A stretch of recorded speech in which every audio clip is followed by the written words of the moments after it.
Chapter 706. After a fierce emotional release, the woman helped clean up the battlefield, and the man closed his eyes to take a nap.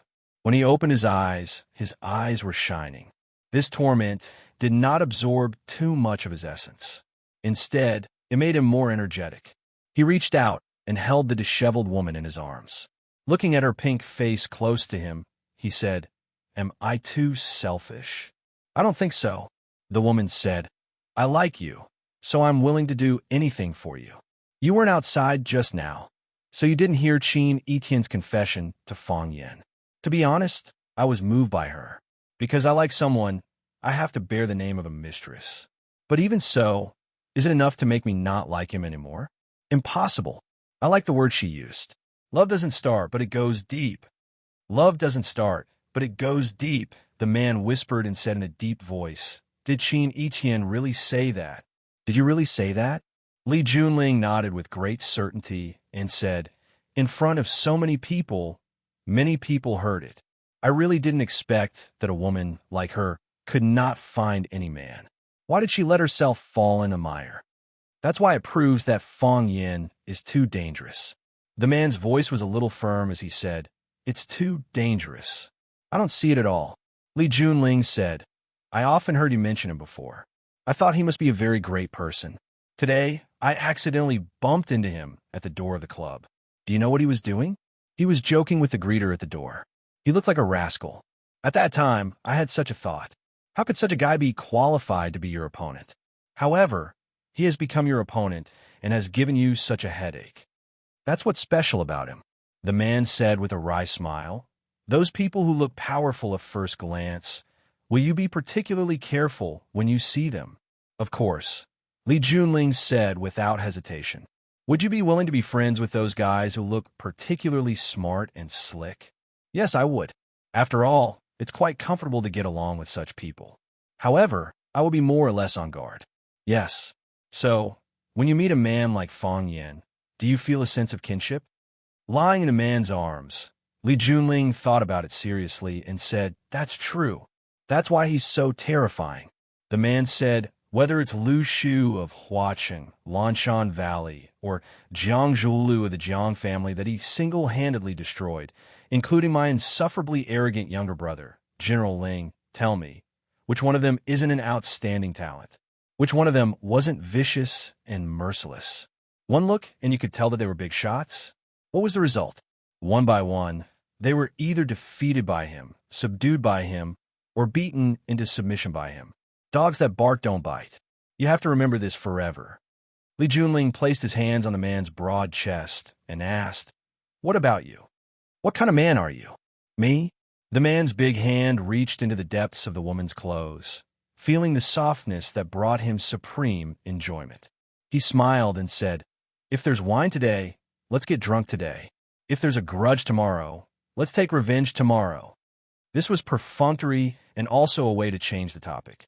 This was the magic weapon that men would use when faced with questions that they didn't want to answer. The woman sighed secretly. In the end, she still couldn't walk into the depths of this man's heart. At least, not yet. When Qin Chong returned home, his father was lying on the desk writing. Qin Chong's father, Qin Lingnan, was a famous economist in the country. He was not in charge of the Qin family's business affairs, but he was in charge of the country's economic affairs every day.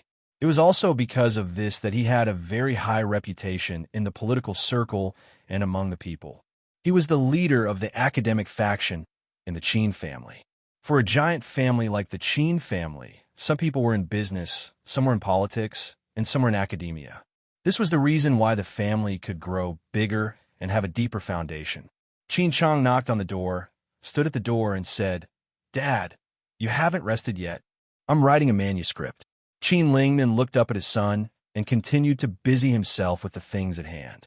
This kind of thing can be handled by the secretary. Why do you need to do it yourself? Your waist hasn't been well recently, so pay attention to rest. It's not easy to find a ghostwriter for an article to be published in the Wall Street Post.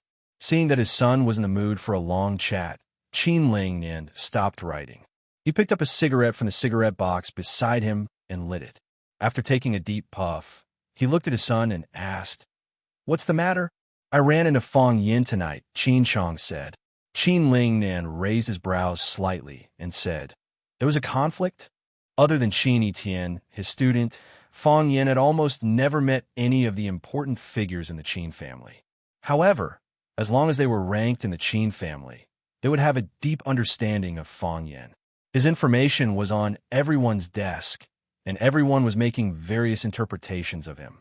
Qin Lingnan was no exception. Although he did not care about the Qin family's business affairs, he had some understanding of some of the key partners. The popularity of Chaoyan technology and the vigorous development of renewable energy were closely related to his vigorous advocacy behind the scenes. The ancients paid attention to before the troops and horses move, the provisions and fodder move first. In the commercial war of modern society, it was extremely necessary to take a breather and observe the reactions of the surrounding people before making a move. He has a bad temper. He hurt the third son of Minister Lu's family, Qin Chong said with a smile. Lu Haoran is still in the hospital now. The Lu family is already rushed over. I'll explain it to them and come back. I'm afraid it's not easy. Okay. Qin Lingnan did not care about his daughter's quarrel. Every day, he paid attention to national affairs and the world's economic situation. He really did not care about who slapped who or who quarreled with who. That's not the main purpose of your visit, right? Etienne is also there, Qin Chong said.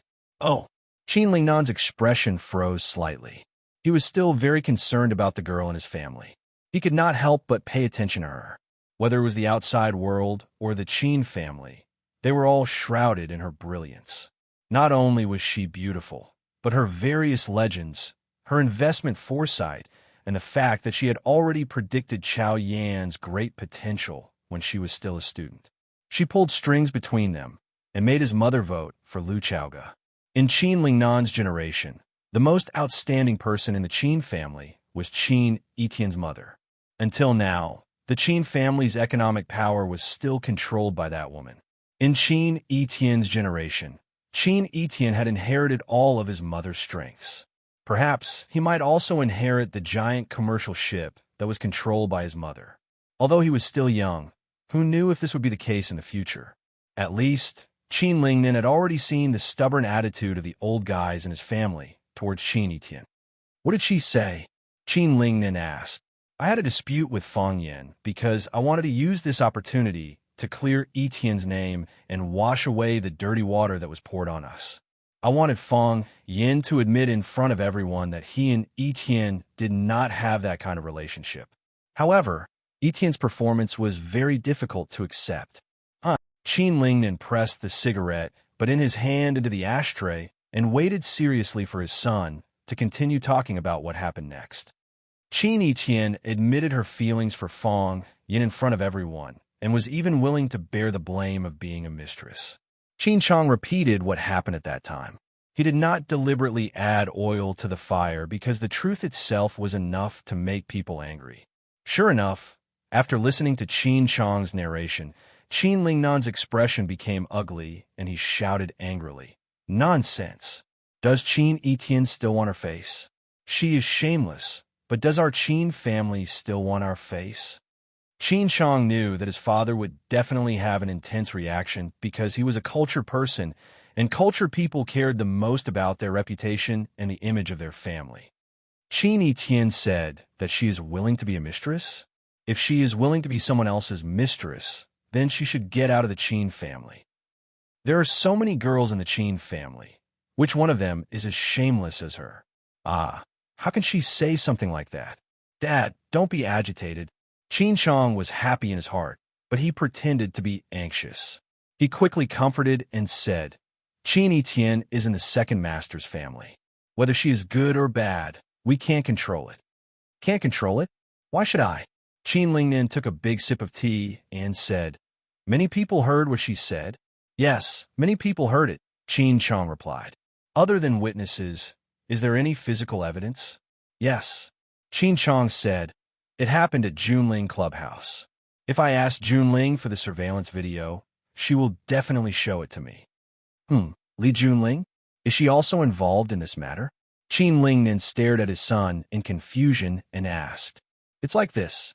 Fang Yin happened to have an appointment with two small stars at Junling Clubhouse. I happened to go to Junling Clubhouse to see Fang Yin. Juntai took me to see Fang Yin. At that time, I only knew that Fang Yin had arrived in Yinjing, Qin Chong said. Qin Lingnan frowned and tried hard to think about the relationship between the people in the middle. He said, "Is Li Junling okay?" "Dad, so what if she is okay? So what if there's no problem?" Qin Chong smiled and said, "Even if she intentionally led me to see Fang Yin, so what? What she wants us to do is what we need to do. If what happened tonight is spread out, I'm afraid the other families will be very uncomfortable, right? For the sake of Qin Etienne's dignity and the reputation of the Qin family, I kindly persuaded her, but in the end, I was humiliated. Isn't this crack getting bigger and bigger? Isn't it also beneficial for us to tear open a crack? How can the men of the Qin family always be suppressed by a woman?" Qin Lingnan glanced at his son and said, "Give me the video of Etienne saying those words. I want to let the elders of the Qin family see if the heir they chose knows how to write the word shame." Chapter 707. They kept drinking, and the atmosphere was not harmonious. Since Qin Etienne joined them, Jiang Qin and Yuan Lin tried their best to maintain a happy and peaceful space, but they failed because of Fang Yan's uncooperation and Qin Etienne's queen nature. Fang Yan was silent because he hadn't come out from what Qin Etienne said in front of everyone just now. He knew very well what it meant for a girl to say those words and do such a thing. And when that girl was Qin Etienne, it was even more difficult. How could a family like the Qin family allow a girl to say such words of love, even if she was scolded as a mistress? For them, it was a disgrace to the family's reputation. How could Fang Yin enjoy the beauty's kindness? Was it the best way to repay the kindness by being a playboy with two beauties on both sides? Moreover, Yi Ro and Qin Etienne were both very unique. One was as hot as fire, and the other was as cold as ice. If they collided with each other, it would be like Mars colliding with Earth. Qin Etienne had been talking all the time. She not only answered Jiang Qin and Yuan Lin's questions, but also took the initiative to find some common topics. However, it was very strange that Jiang Qin and Yuan Lin just couldn't be intimate with her. They talked more and more, but the relationship between them didn't get closer and the atmosphere didn't get warmer. Instead, it became a little awkward. Once everyone stopped talking, it was really difficult for someone to say something. Thus, everyone could only drink one glass after another. There was another pianist playing on the stage. Of course, there was no way to compare with Li Junling's foundation, but he who had the opportunity to go on the stage was not bad. What he played was Starry Sky. The vast night sky was presented to everyone by him. Everyone was like an astronaut traveling in space. It had to be said that music was really magical. Although Li Junling had left, he ordered the waiter to send 2 bottles of Fire Snake. The 2 bottles of Flame Snake were quickly emptied. Although Jiang Qin was reluctant, he still said with a smile, "Mr. Fang, have you been in Yinjing recently?" "You should be in Yinjing these few days," Fang Yin said. He still had a lot of things to take care of, so he couldn't leave for a while. "If Mr. Fang is in Yinjing, let's find another time to meet," Jiang Qin said. "It's too late today. Yuan Lin and I have to go back to rest. We have to attend an activity early tomorrow morning." Fang Yin nodded and said, "You two go back and rest. Let's get together again when we have time." Yuan Lin was a little drunk. She stood up and walked to Fang Yin, saying, "Mr. Fang, Yuan Lin, are you all right?" "I'm fine." Yuan Lin's body shook, and she said, "Mr. Fang, we are no longer children. Don't treat us as children anymore." Yuan Lin still wanted to say something, but she was pulled away by Jiang Qin. Fang Yin asked if he needed to send them back. Jiang Qin said that the driver and the assistant were waiting outside, and someone would send them home. After the 2 girls left, there were only Fang Yin and Qin Etienne in the box. Fang Yin opened a bottle of mineral water and handed it to Qin Etienne, saying, "Drink some water." Qin Etienne accepted the bottle of water and took small sips. She lay on the sofa, her starry eyes staring unblinkingly at Fang Yin. There was a look of joy on her face, as if they had just met for the first time. Her posture was so lazy that she looked like a lazy cat. Fong Yin opened the bottle of mineral water and gulped it down. After drinking all night, he was really thirsty. After drinking a bottle of water, when Fong Yin turned around, he found that Qin Tian was still looking at him with the same posture and the same smile. Fong Yin sighed softly and said with blame, "You shouldn't have said those words. You are such a smart person. Why didn't you think of the consequences?" "Then what should I have said?" Qin Tian asked in reply, still smiling. "Say that I have nothing to do with Mr. Fong. I don't like him at all. Say that we are not lovers now, and we will not be lovers in the future." Qin Tian waved his hand and said, I know. You want to say that you are moved, but you can't accept me because you already have Yiro. You already have a girlfriend. I know that even if you don't say it. I am such a smart person. How can I think of what you want to say?" "I am afraid of bringing you trouble," Fong Yin said.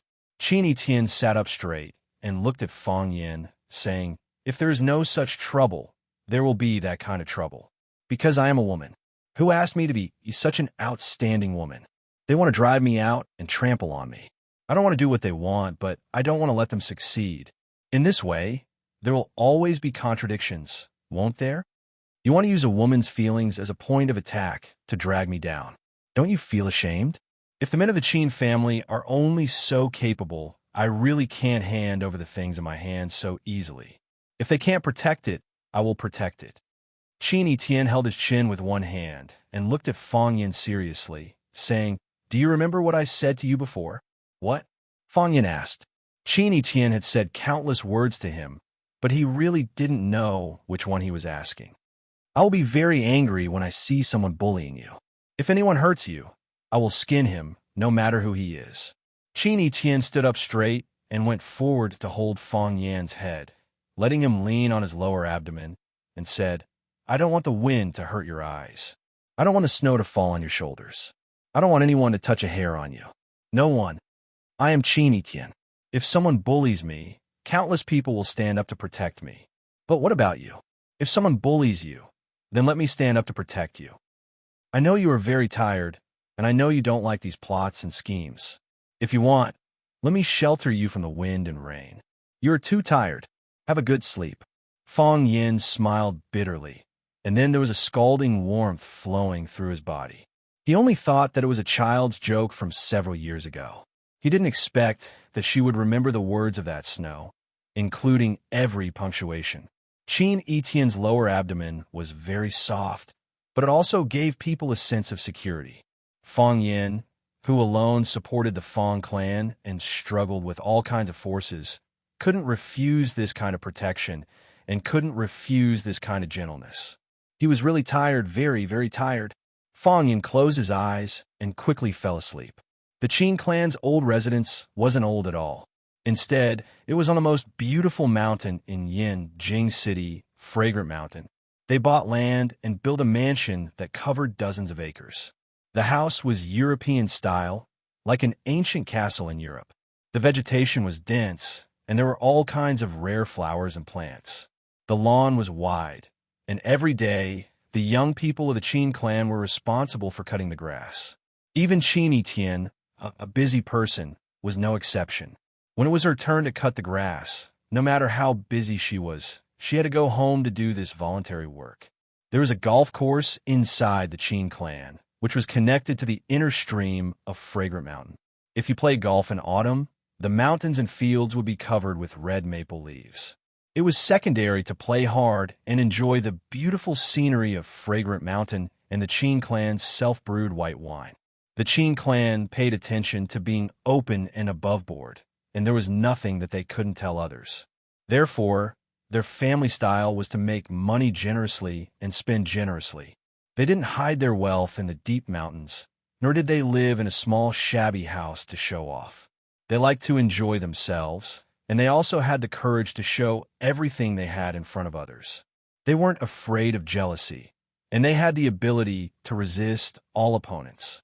Their way of doing things was very popular, and even some influential people in Yanjing would come over to drink tea and play a few rounds of golf with the Qin clan's old master when they had nothing to do. The Qin clan in Yanjing was also an ancient family that had been standing for thousands of years. It was said that they were the descendants of a general surnamed Qin in the Qin dynasty. However, their history was too long, and they had been passed down for countless generations. Except for the Qin clan's own people, it was difficult for outsiders to say for sure. Because of the need to cut the grass, Qin Yiqian often went back to the old house. However, today, he was called back by his grandfather. His grandfather's attitude when he called was very kind. He said with a smile, "My dear granddaughter, Grandpa wants to drink tea. Come back and make a cup of tea for Grandpa." Therefore, Qin Yiqian came back to make tea. Qin Yiqian was indeed making tea. In her Grandpa Qin Dongyang's luxurious tea room, Qin Yiqian sat in front of the tea table in her snow-white robe. She warmed the teapot, prepared the tea, brewed the tea, poured the tea, and served the tea. Her robe was wide, and her movements were smooth. Several old people held the teacups and drank tea. Qin Lingnan, the second uncle of the great-grandpa's family, stood beside them. He looked down and pretended that he was invisible. Before Qin Yiqian came back, he had said all that he needed to say and done all that he needed to do. As for how to decide, it was up to these old people. Qin Chong stood outside the tea room. He was not qualified to sit here and drink tea with the old people around the tea table. With a gentle smile on his face, he seemed to enjoy such a family gathering.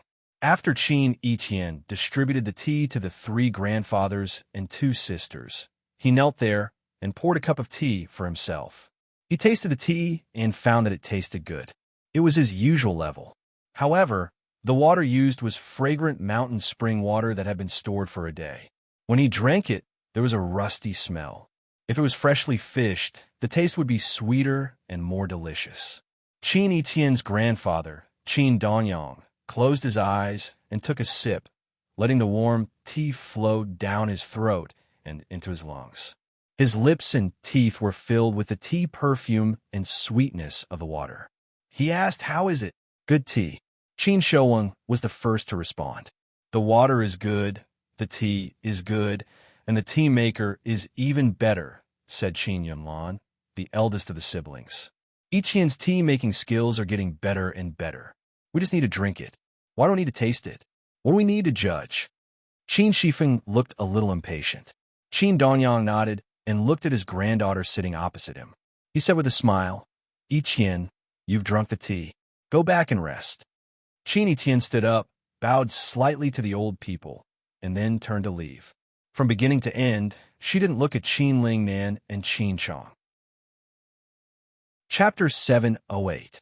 Since the tea master had left, the people drinking tea should have left as well. However, other than Qin Yiqian, no one else in the tea room had left. Qin Dongyang held the teacup and said with a smile, "This tea is still edible, which proves that Yiqian has put in a lot of effort all these years." I also tried to persuade her. She's a girl. Why waste her time on these trivial things all day? Girls at her age should be studying, shopping, and dating.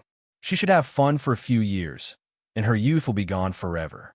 When she's at our age, she'll be a joke if she studies and dates again. Yiqian is stubborn and doesn't listen. Qin Yunlan glanced at Qin Lingnan and said in a displeased tone, "Although Yiqian is a girl, she's a great talent in our Qin family. What's wrong with a girl doing these things? Why can't some people like her? It's not like we don't give you a chance. Doesn't the Qin family have a startup fund? As long as you have a project, as long as you have creativity, everyone has a chance to prove their ability. People who are always jealous of other people's achievements but are unwilling to work hard themselves are always thinking of ways to drag others down and drag those who are ahead of them down to their level. Such people are wicked. Everyone wants to do this. Is the Qin family still the Qin family? Can the Qin family still be where it is today?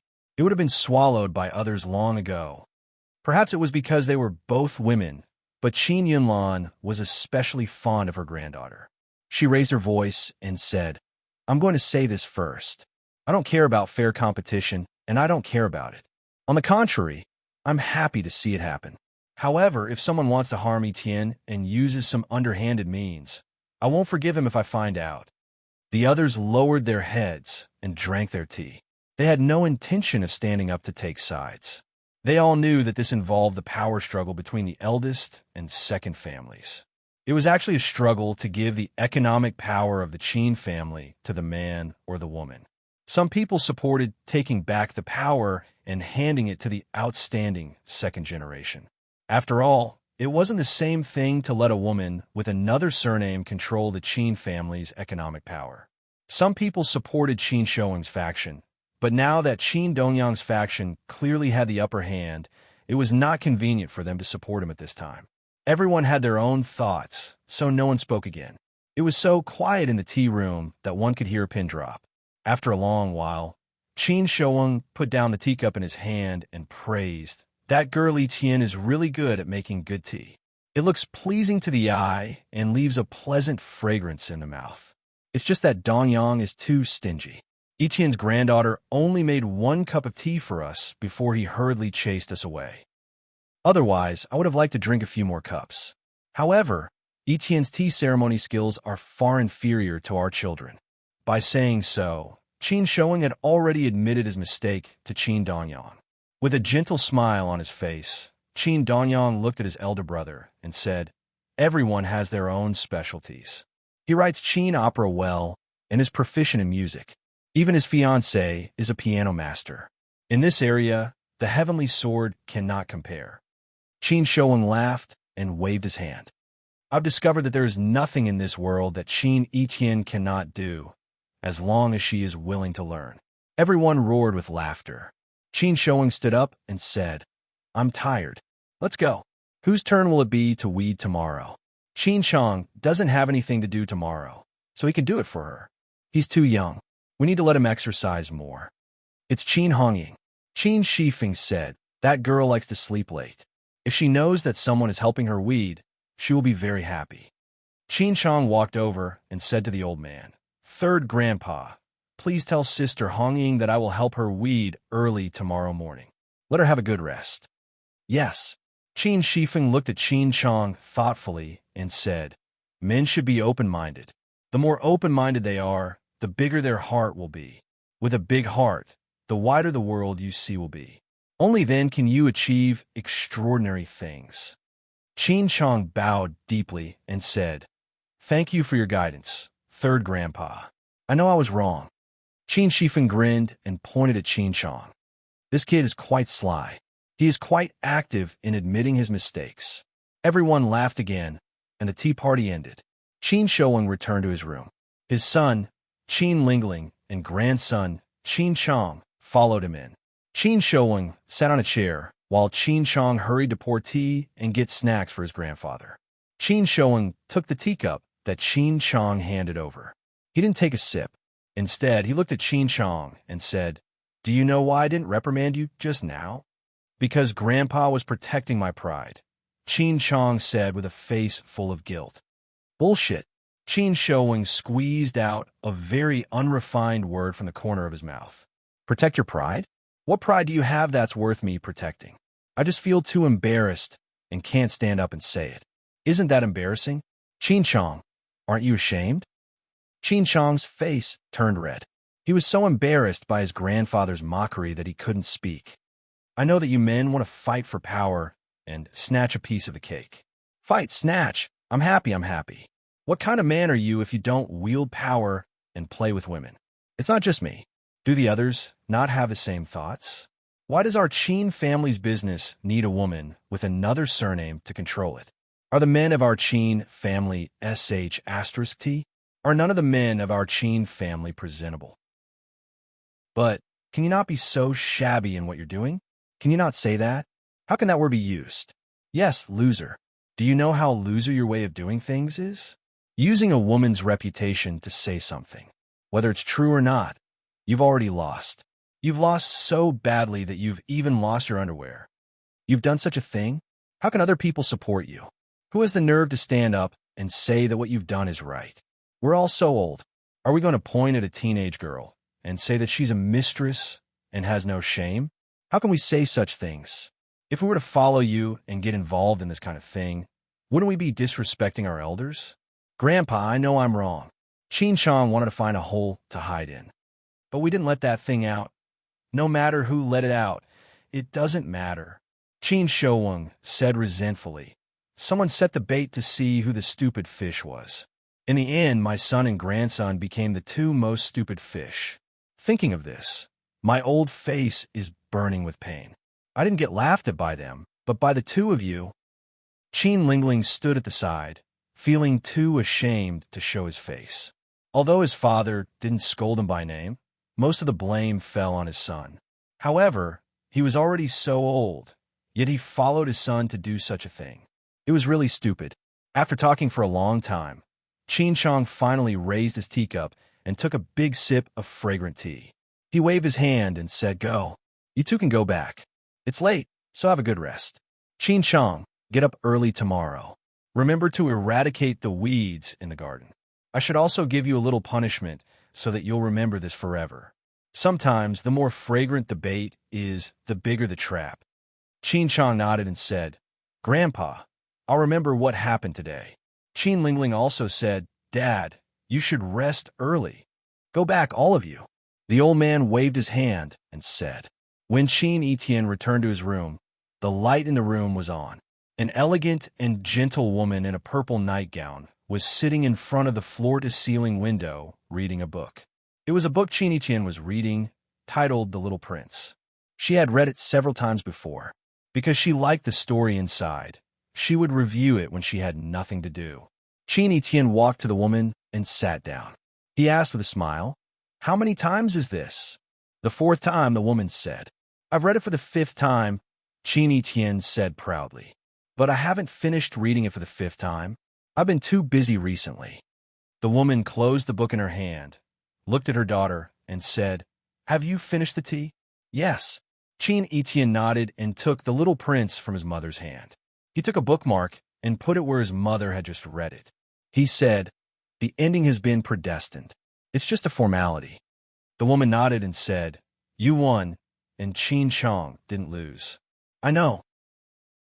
Qin Etienne nodded and said, "After what happened to Jun Wei and the judgment of the elders tonight, I'm afraid my brothers and the family hate me even more, right? Who asked me to be a woman? A woman should be a good wife and have more children. Why should I be in charge of the family business? You've done all the things that men should do. What do you want them to do? Do you know why I hold on to the power in my hands?" The woman asked. "I don't know." Qin Etienne shook his head. "You've never told me either. But I know you're not a person who is greedy for power. The more they want it, the more I won't give it to them," the woman said. "I just want to tell them that you can't compete with me." Qin Etienne was stunned for a moment, then giggled and said, "I like this reason." The woman reached out and stroked her daughter's silky hair. She sighed softly and said, "It's just that releasing such news will eventually damage your reputation." Qin Etienne smiled and said, "If you don't release it, others will release it. It's like a bomb. If we detonate it ourselves, the initiative is still in our hands. If we let them detonate it, it's hard to say what the result will be. Besides, even my mother helped me steal a man. How can I not win?" Chapter 709. After Fang, Yin took a taxi to the address on the information. Zhang Jianjun's secretary had been waiting at the intersection for a long time. Seeing the taxi stop, Li Mingyun quickly walked over to help open the rear door. He used his hand to protect Fang Yan's head from hitting it and said respectfully, "Mr. Fang, it's not convenient for the boss to come out. He's waiting for you in the private room." Zhang Jianjun was the secretary of the chief and a close minister of the emperor. In such a sensitive and critical position, there were countless people who wanted to be on good terms with him every day. If he stood on the side of the road to welcome guests, the people behind him could probably line up to the west gate or Xuanwu Gate. Of course, it was also possible that Zhang Jianjun felt that Fang Yin was not worthy of him coming out to welcome him personally. Fang Yin stepped out and shook hands with Li Mingyun. He said with a smile, "We Jianghu people don't care about trifles. This way, please." Li Mingyun made an inviting gesture and then walked to the side to lead the way. The young man was very young, but his eyes were sharp and his hands were fast, and he did things in a measured manner. Fang Yin thought to himself, Huaxia's most outstanding talents are probably fighting in the system, right? Along the corner of the red wall, they turned left and right for a few hundred meters before stopping at the intersection of a bluestone alley. Li Mingyun walked to the door of the first Sihiyuan at the end of the alley and gently knocked on the door lock. The wooden door opened, and a beautiful woman in a palace dress bowed with a smile and said, "Your servant pays respect to the master." Li Mingyun waved his hand and said, "We Jianghu people don't care about trifles." He had learned from Fong Yan's words and used them in a practical manner. The woman wanted to lead the way in front, but Li Mingyun waved his hand and said, "I know the way." It was a traditional Sihiyuan restaurant with red walls and green tiles. It was somewhat similar to the popular private home cuisine outside. Li Mingyun pushed open the wooden door of the heavenly private room and said to Zhang Jianjun, who was sitting inside and drinking tea, "Boss, Mr. Fong is here. Can we serve the dishes?" "Wait a minute. There's still one guest who hasn't arrived," Zhang Jianjun said. As he spoke, Zhang Jianjun put down the teacup in his hand and took the initiative to shake hands with Fong Yan. "All the people here are familiar with each other. Once we go out, we'll be chatting nonstop, so we might as well hide here and enjoy some peace and quiet. Brother Fong Yan, don't take it to heart. We still have a long way to go." Zhang Jianjun shook hands with a lot of force. It was obvious that he was a soldier. "Brother Jianjun is too polite," Fong Yan said with a smile. Zhang Jianjun made an inviting gesture and said, "Let's have some tea first. A good brother is coming over." Fong Yan was curious about what kind of person Zhang Jianjun had to personally wait for, but he didn't ask this question. He looked at the antique decorations in the private room and said with a smile, "This is a good place. Ordinary people really can't find it." Zhang Jianjun said with a smile, "It's just a group of people who think they're so awesome showing off here.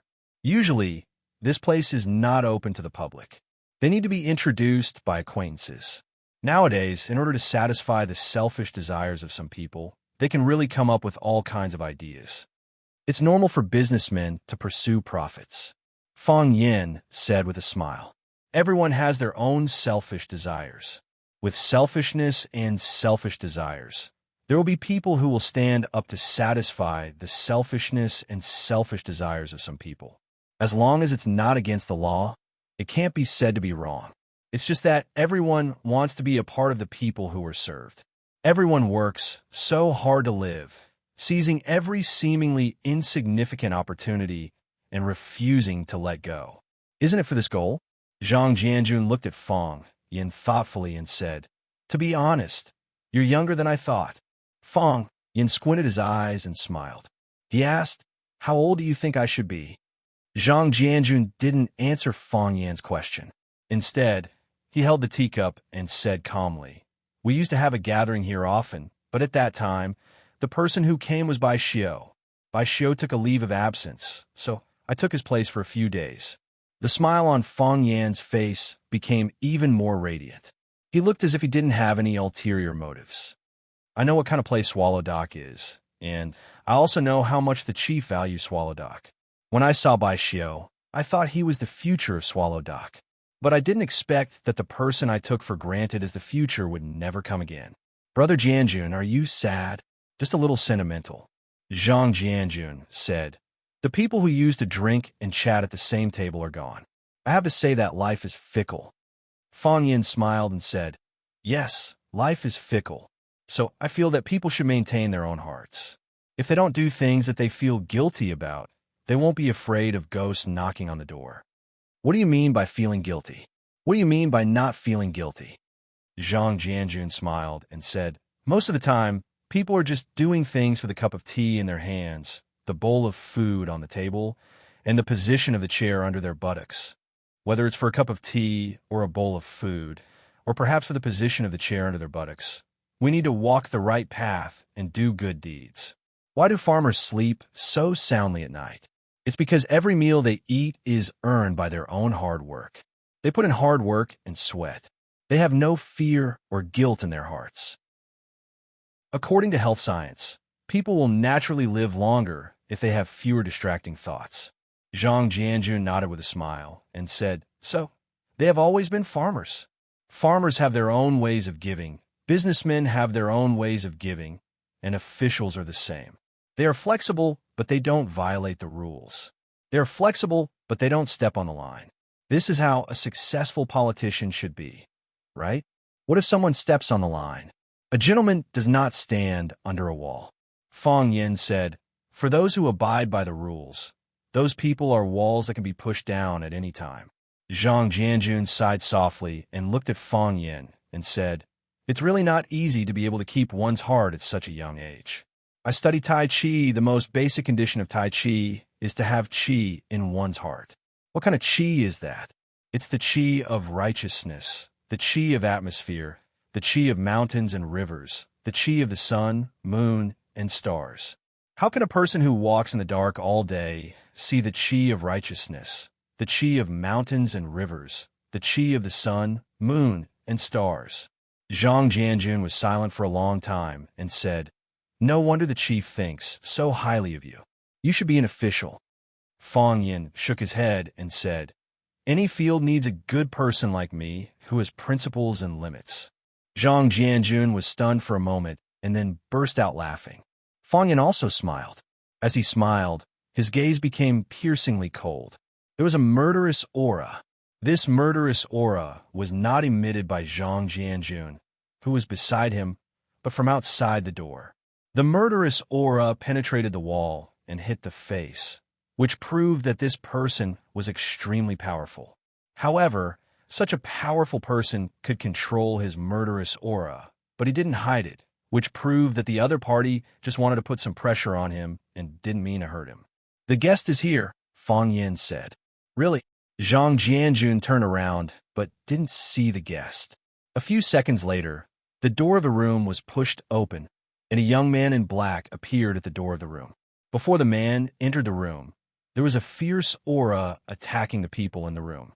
His eyes directly ignored Zhang Jianjun, the host, and swept over to Fang Yin. The two people looked at each other, and it felt like an ice knife against a frost sword.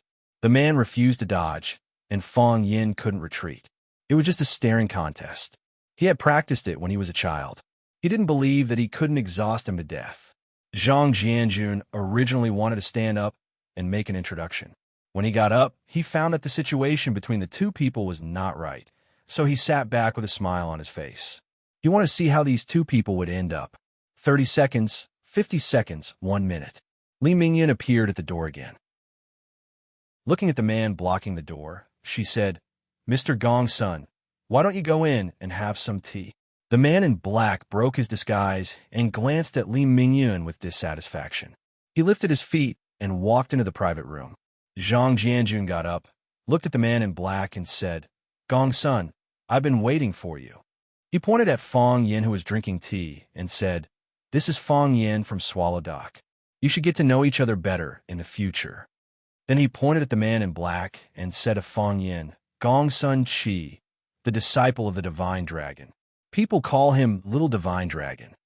Fang Yin's expression froze, and the way he looked at Gongsun Qi was filled with killing intent. This was the disciple of the Divine Dragon. Gongsun Qi? He knew that the Divine Dragon had entered the Red Wall a few years ago, becoming a consecrator of the Xian division that was responsible for the safety of the country's leader. It was said that there were several heavenly Dao realm experts in the Xian division, and the weaker ones could reach the quasi-heaven Dao realm. Although one would lose some freedom when trapped in the Red Wall, there were countless treasures in the Red Wall. Any request could be satisfied. At their level, not only did they need to rely on self-cultivation, they also needed to rely on herbs and Dharma artifacts to cultivate. Just like how some Western magicians needed large family clans to provide them with countless magic crystals, these cultivators also needed all sorts of herbs to nourish their bodies. They needed all sorts of rare beasts and stones to improve themselves. Who could be wealthier than the country, their financial backer? Gongsun Qi pricked up his brows and stared coldly at Fang Yin. He said, You want to kill me? How could Gongsun Qi not see the saber flash in Fang Yin's eyes? How can that be? Fang Yin chuckled and waved his hand, looking like a good person. He looked seriously at Gongsun Qi and said, I want to kill your master. Chapter 710. I want to kill your master. These were Fang Yin's heartfelt words. Why did he have such a strong desire? Because he subconsciously thought that the Fang family's current situation was directly related to the old drunkard Mo Chingdi's meridians being broken by the dragon god. It could also be said that it was the fuse. If the old drunkard was still Mo Chingdi, who would dare to bully the Fong family? If the old drunkard was still Mo Chingdi, who would dare to kill Fong Yixing and destroy Fong Yan's family? If the old drunkard was still Mo Chingdi, Fong Yan's life would not be so difficult and dangerous now, right? It was like a common scene in TV dramas. The male protagonist was originally from a wealthy family, but his father, the head of the family, was killed by someone. From then on, the family's financial situation plummeted, and he was bullied and looked down upon. The male protagonist's anger soared, and he began to work hard to avenge his father.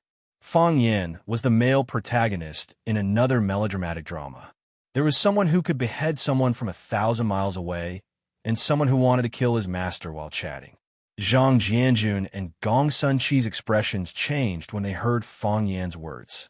Zhang Jianjun looked at Fong Yan with a serious expression and said, "Fong Yan, be careful with what you say. Senior Dragon God is a national treasure. You must not attack him with words."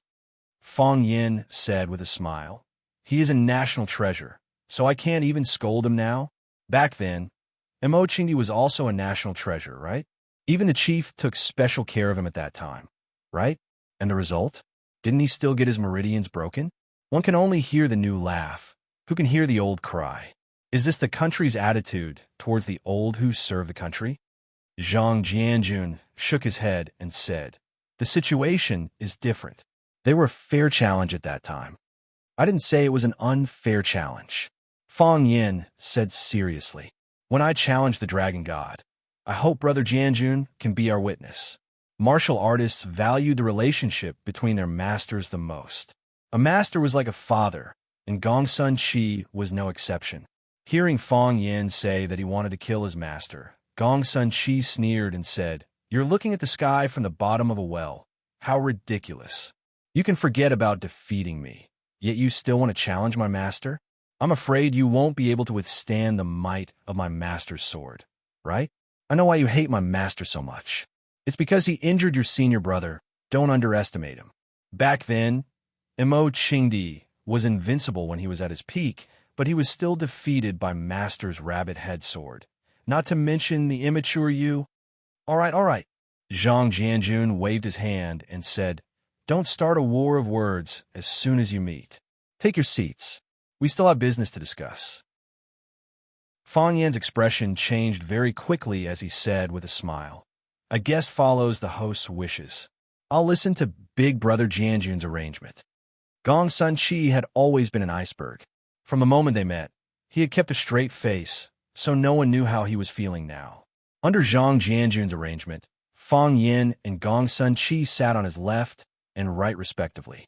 When Li Mingyun saw the guests at the table, he quickly turned around and went out to order the restaurant to serve the dishes. The dishes were all some home-cooked dishes. The ingredients were not extraordinary, but the cooking was very exquisite. Zhang Jianjun looked at Fong Yan and Gong Sun Qi and said, "I heard that people in Jianghu like wine. I wonder if you two are interested in drinking a few cups? Shall the three of us drink some white wine? We don't agree with each other. No wine." Gong Sun Qi directly refused. Fong Yan also looked at Zhang Jianjun with a smile and said, "I like wine, but it depends on who I drink with. How can there be no wine when meeting a good friend? Why don't I accompany Big Brother Jianjun for a drink or two?" Zhang Jianjun nodded and said, "All right, we'll drink a bottle, half a caddy each. I don't dare to drink too much. I still have to return to the chief after dinner."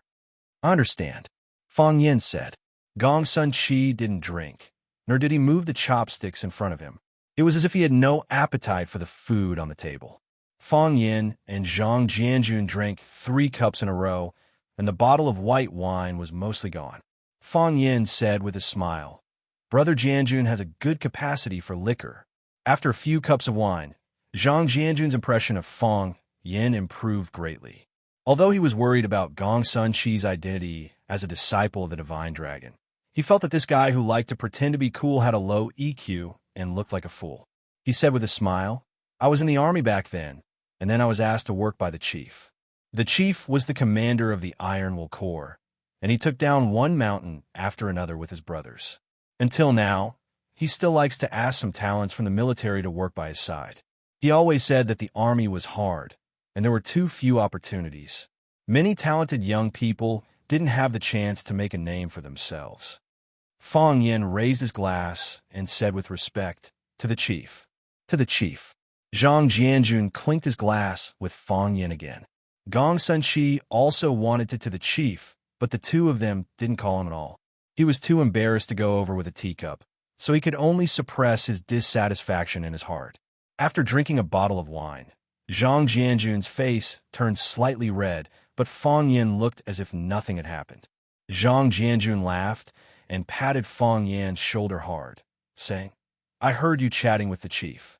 You said that the children of Swallow Dock drink with a cup.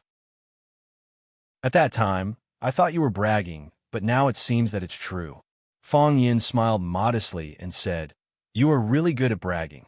You can blow a cow into the air with one breath. I know that Brother Fang Yin didn't drink well today. Let's get together another day.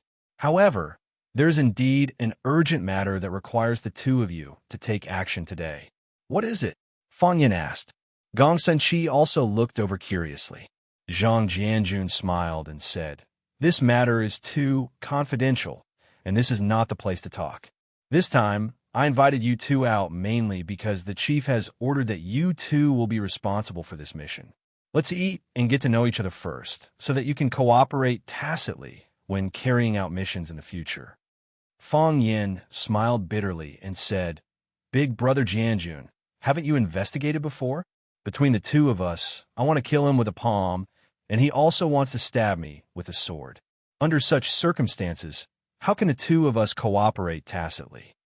Zhang Jianjun's face became serious and said, "Is personal hatred or national hatred greater? If you can't distinguish between personal hatred and national hatred, who do you think will be hit in the end because of internal strife?" Fang Yin and Gong Sunqi looked at each other, both of them silent. Zhang Jianjun's expression eased a little and said, "You are both the most outstanding talents of the country. One is from Swallow Dock, one is from the mysterious department, one is the soul of the people, and the other is an official elite. In the future, there will be too many areas where the two of you will need to cooperate. You two must distinguish the importance." Fang Yin nodded with absolute certainty and said, "Big Brother Jianjun, don't worry. I will actively cooperate and try my best to complete the mission. As for whether my teammates will cheat me or not, it's hard to say." Gong Sunqi's face was full of contempt as he sneered and said, "People who speak nice words generally don't look good when they do things. Don't tell lies in front of our Big Brother Jianjun. There are many people in the government who speak nice words. Don't tell me they don't look good when they do things. Damn you." Gong Sunqi suffered a big loss in words, so he wanted to draw his sword. Zhang Jianjun waved his hand and said, "Now you two know each other. Wait for the mission notice. Someone will contact you when the time comes." With that, Zhang Jianjun pushed the chair and got up to leave.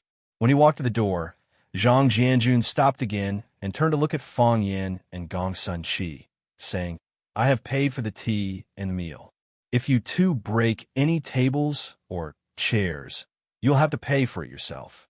A friendly reminder, the things inside are really not cheap." With that said, he laughed and left. Fang Yin and Gong Sunqi sat there, staring at each other, as if they would draw their swords at any time. After a long time, Gong Sunqi looked at Fang Yin and asked, "Are the things inside very expensive?" "They don't look cheap." Fang Yin said.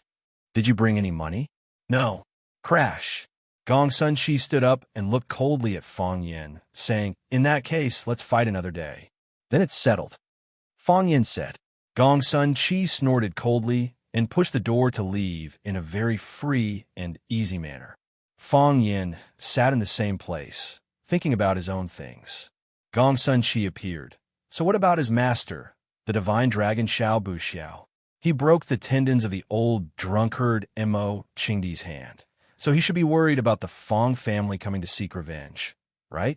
Did his line of sight notice her? Also, Zhang Jianjun knew that the Fang family and the divine dragon had a grudge, but he still set up a trap to bring him and Gong Sun-chi together. What did he want to do? Was this his intention, or the intention of the old man behind him? I can't figure it out. Fong Yin drank up the last drop of wine in the cup and muttered to himself, I really can't figure it out. When Zhang Jianjun returned to the Silver Needle courtyard, the old man was sitting at the table practicing calligraphy. Zhang Jianjun eagerly ran to help the old man make a cup of tea, and then stood quietly in the distance to watch. The old man came from the army, so his calligraphy was not beautiful, and the level was not too high. But the strength was great, and the ink penetrated the back of the paper. Moreover, every horizontal and vertical stroke of his calligraphy was extremely regular, looking decent and elegant, as if it was mimeographed for students to practice calligraphy. Of course, he himself was also imitating the handwriting. Skillful and easy. These were the 4 big characters on the paper. Because of the excessive strength, at first glance, they looked like 4 big ink balls. After the old man finished writing, he carefully looked for a while, shook his head gently, and said, I have always followed the principle of skillful and easy in dealing with people, but I am not skillful at all when I write. It is too shallow and frivolous, and the words are heavy. If you don't like it, I will put it away and mount it on the wall of our living room. Zhang Jianjun said with a smile. The old man threw the brush into the ink pool and said, If you like it, take it, but don't mount it. If you do so, it is not because the calligraphy is good, but because of the identity of the writer. You must not learn this kind of vulgar and bad habit. Yes, Zhang Jianjun promised with a smile and handed the towel to the old man to wipe his hands. While wiping his hands, the old man looked at Zhang Jianjun and asked, Have they met? Yes. Zhang Jianjun nodded and said, How is it? It will happen at any moment. Chapter 711. On the verge of exploding. The old man chewed on this comment and said, This phrase is not as good as handling with ease. At their age, how could they learn the essence of handling with ease? Wasn't Mo Qingdi young and promising back then? At that time, you were still a correspondent. When Mo Qingdi came to see me for the first time, I asked him what his hobbies were. He said drinking and writing. Kung Fu was only ranked 3rd. I told him that I couldn't compete with him in drinking, and it was even more impossible for me to compete with him in Kung Fu. In the end, he wrote handling with ease for me. Do you still remember his handwriting? Yes. How could I not remember? Zhang Jianjun smiled and said, The chief even asked me to hang Mo Qingdi's calligraphy in my bedroom, and I've been studying it day and night. Later, the chief kept practicing handling with ease. That must have something to do with him, right? That's right. The old man nodded with a smile. Mo Qingdi's calligraphy was really handling with ease. His strength was even, and his strokes were well proportioned. He could make people feel his strength and bearing, and also show them the beauty of his form. After that, I often reflected that ruling a big country is like cooking a small fish, so I need to do it with ease. Both of them are good, but their hearts are too vicious and their personal grudges are deep, so it's not easy to use them. But there's still a difference between them. Zhang Jianjun said with a smile. Fong Yan's heart is vicious, but he's well-controlled and can control his emotions well. Not to say handling with ease, but at least he knows when to advance and when to retreat. Gong Sun-chi's character is eccentric, and as Mr. Dragon God's disciple, his murderous aura is more intense. Perhaps it's his nature. His character is sharper, like an unsheathed sword. He doesn't hide it, and he doesn't hold back. The old man glanced at Zhang Jianjun and said with a smile, Looks like you like Fong Yan more, right? Zhang Jianjun also smiled and said, I have my own selfish motives. Fong Yan offered a drink with me, so I like him. Let's take a closer look. The old man said with a smile, Observe their words and actions. What we've got now is only a superficial conclusion. As for their nature, we can't make a decision yet. If we put them in such an environment, surely their nature will be more thoroughly exposed. But isn't this too dangerous? They have never been on a mission before. Danger?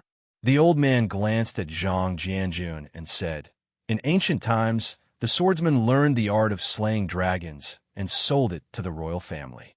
Nowadays, martial artists had to learn killing techniques to protect their country and their families. The way he said it was different, but the nature was the same. Whether it was in the past or in the future, these people with extraordinary skills are the pillars of our country. That is their responsibility, as it is ours. It's all for the sake of making people's lives safer and happier. Understand? Zhang Jianjun nodded solemnly and said, I will arrange this matter well. Go and rest. The old man waved his hand and said, I'll look at the documents for a while. I also have some documents to read. Zhang Jianjun said, I'm in the small office outside. If you have any instructions, just call me and I'll come. The old man ignored Zhang Jianjun and walked straight to the desk. He flipped open a red document and began to read it. For people like them, there were countless decisions that needed to be made every day, and every decision was related to the people. They couldn't be the slightest bit careless. The news that Jiang Junling had been banished from the Jiang family, and his name had been struck off from the Jiang family genealogy, had finally spread. The news had first come from Jun Shiwen. It was Fang Yin who had exposed this secret in front of everyone. Later on, someone had brought this matter to General Xing, and General Xing had replied with great certainty that this was indeed the case. General Xing's attitude had instantly dispelled all the suspicions of the outside world. No one had expected that the Jiang family's old patriarch, Jiang Shifu, who had always been protective of his son, would act so viciously and mercilessly. This could be considered the most exciting thing to happen in Yanjing in recent times, even suppressing the rumor that Qin Yitian was a mistress. Thus, the other key person who had caused the old patriarch to make this decision had also been revealed through the mouths of those with ulterior motives, Fang Yin. It was said that he had paid a visit to the Jiang family and eaten a bowl of dumplings that the old patriarch had personally made. Then, the old patriarch had straightforwardly kicked his own grandson out. Fang Yin? Everyone slapped their heads in thought, feeling that this name was a bit familiar. Very quickly, some smart people discovered that the Fang Yin who had caused Jiang Junling to be kicked out was the same person as the man who had interfered with Qin Yitian as a third party, Fang Yin. Fang Yin. It was Fang Yin again. In a single night, Fang Yin had become an influential figure in Yanjing. Back then, he had a conflict with Jiang Junling. That's right. Back at the Maple Leaf Club, he had a direct conflict with Jiang Junling. I was also there. I heard that back then. He had caused Jiang Junling to suffer a huge loss. Jiang Junling bore a grudge and chased him all the way to Huacheng 3 years later. I don't know what Jiang Junling had done in Huacheng for the Jiang family's patriarch to actually chase him out of the Jiang family. This Fang Yin must not be provoked, and I don't know what his background is either. I just don't understand. For a woman like Qin Yitian, even if she wanted the stars in the sky, there would be people willing to pluck them down for her. Why would she want to be a man's mistress? One by one, the incidents where Fang Yin had made a name for himself in Yanjing were all dug out. There were even people who had made a copy of the picture of him that he had posted on the school's famous teacher program when he was teaching at Rosefinch Secondary. When someone asked about it, he would open his phone and take out the picture of Fang Yin and say, "Here, this is it." Then, those who saw the picture would have a look of surprise and say that he looked very ordinary. In all honesty, how handsome can anyone's picture be? Do they have the guts to put their ID cards on the internet? Hearing Xia Chen's description, Fang Yin said angrily. Xiaji laughed so hard that he couldn't straighten his back and said, "That's right. When my friends said you weren't handsome, I answered them the same way." Seeing Xia Chen's happy appearance, Fang Yin couldn't help but laugh and said, "You've been busy lately, right? You look a little thinner, but you're in pretty good spirits." "Did I really lose weight?" Xia Chen happily said, "I've been using the fruit and vegetable diet method to lose weight recently. So it really worked? When I look in the mirror myself, I don't feel too obvious. I've been busy before, and I still am. But aren't you being a little too disloyal? You didn't even greet me when you arrived in Beijing. If Jiang Qin and Yuan Lin hadn't come back drunk, I wouldn't have known that they had already met you. I heard you're going to participate in an event." Xiaji rolled his eyes and said disdainfully, "Please, when will I not participate in an event? I have to participate in a lot of activities every day. Okay? You just don't want to call me. You're afraid that I'll disturb your gathering with those two little girls, right? Sigh. Men these days all like the young. No one is interested in the old ones like me. I really don't have one." Fang Yin helplessly rubbed his nose and smiled bitterly. Xiaji picked up the coffee in front of him and took a sip. He looked at Fang Yin and asked, "Fang Yin, how are you doing?" "It's hard to say whether it's good or not," Fang Yin said with a smile. "It's hard to say, but at least I'm still alive. Let's just say that we're in danger every day. Don't look at us sitting together, happily drinking coffee now. Maybe someone will come and kill me later. I'm not surprised that this happened. It's not a good idea to always be like this." Xiaji sighed and said, "You dodged it once, you dodged it twice, but can you hide for the rest of your life?" "What can I do?" Fang Yin asked. Xiachen thought for a moment, then gritted his teeth and made a difficult decision. He said, "How about I bring you back to see my grandfather and tell him that you're my best friend? We'll beg him to speak softly to the old man of the Jiang family. My grandfather and the old man of the Jiang family have some friendship. If he is willing to step forward, perhaps there will be a turn for the better." Fang Yin looked at Xia Ji with a face full of emotion and said, "Xia, for you to say such words proves that you sincerely treat me as a friend." "Nonsense," Xia Ji snappily said. "When did I not treat you as a friend? You, on the other hand, you forgot your friends and didn't even call me when you arrived in Beijing." Fang Yin smiled, but did not reply. He knew that if he were to tangle with a woman on this topic, he wouldn't be able to explain it clearly in 3 to 5 days. "But there's really no need," Fang Yin said. "There is also another old man who brought me to visit Jiang Shifu. He also had the intention of speaking on my behalf, but he was unable to say the words. Jiang Shifu would rather banish his own grandson from the Jiang family than have any intention of privately reconciling. He is determined to fight to the death with me. To offend such a huge monster." Xia Xia looked at Fang Yin with a face full of worry and said, "You must be careful. I've lived in Beijing for so many years, but I still don't know how big the Jiang family is. I'm afraid even my grandfather doesn't know. It's really hard to feel at ease with such an opponent." "I'm not afraid of your jokes." Fang Yin smiled and said, "Even when I sleep, I open one eye and close one eye. I'm afraid that if I accidentally fall asleep, I won't be able to open my eyes again." "Even when you sleep, you turn a blind eye. That's because you've done too many guilty things, right?"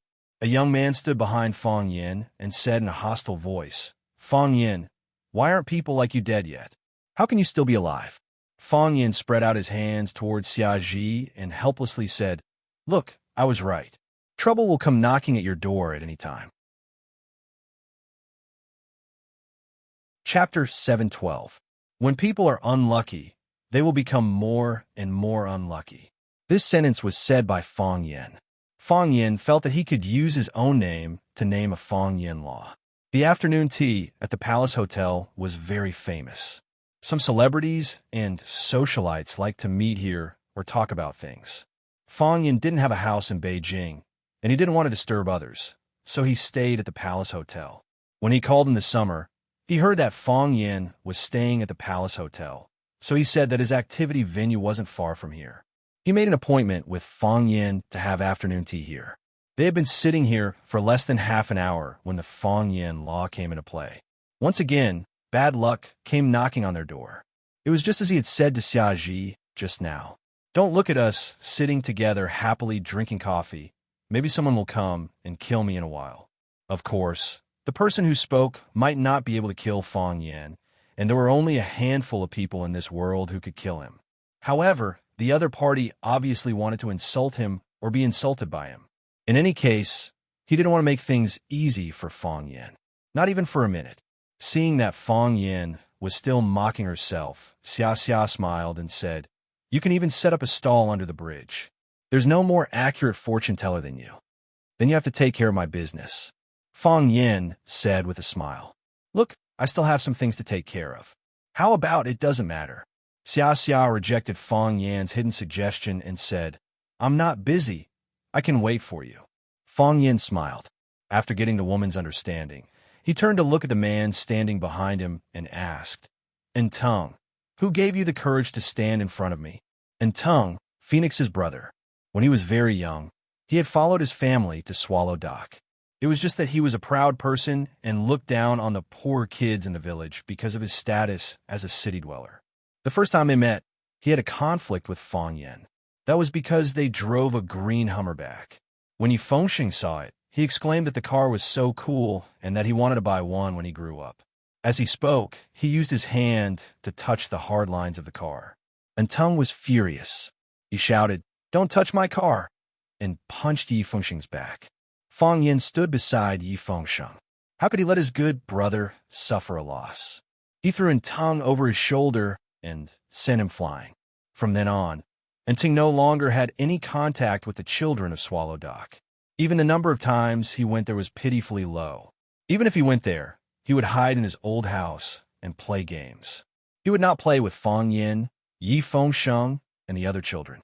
The little fellows of Swallow Dock all liked phoenixes, so everyone called her Phoenix. None of Swallow Dock's friends liked Tung, so Li Xiaotian gave him the nickname Crow, who asked him to be disliked. Later, as Tung grew up, he became more and more resentful towards Fong Yin for throwing him away. There were 2 times when they met that Fong Yin wanted to be friends with him, so that Phoenix would not be in a dilemma. However, when he saw that Tung was looking at him with a murderous look, Fong Yin let go of that thought. You can lower your head to a dog, but don't ever think of associating with a wolf. A dog will only bite you once, but a wolf will eat you whole without spitting out the bones. After that, the 2 of them did not have any contact. They studied and worked. Fong Yin went to Huacheng, and Tung was nowhere to be found. He did not expect that the 2 of them would meet in this hotel restaurant. Moreover, Tung was so murderous that he took the initiative to look for trouble. This was the first time Fong Yin had seen someone from the Yin clan since Phoenix's accident. He took the initiative to greet Xia Chun and said, "Sister Xia, I didn't mean to disturb your mood, but when I saw a heartless person like Fong Yin, I felt a bit of anger in my heart. I'm here to expose his ugly face so that everyone else can be vigilant." Xia Chun was expressionless as he stirred the coffee in his cup with a spoon and said, "That's your private matter. You guys can handle it yourselves." Xia Chun was no stranger to Tung. He was not afraid, nor did he want to cause trouble. She had heard a little about what had happened between Yu Yao and Fong Yin, but she did not know much about what had happened in between. In the encirclement incident that took place on the summit of One Sword Peak, the people involved were either dead or escaped. A few of them were monks and Taoist priests who kept their mouths shut about this matter.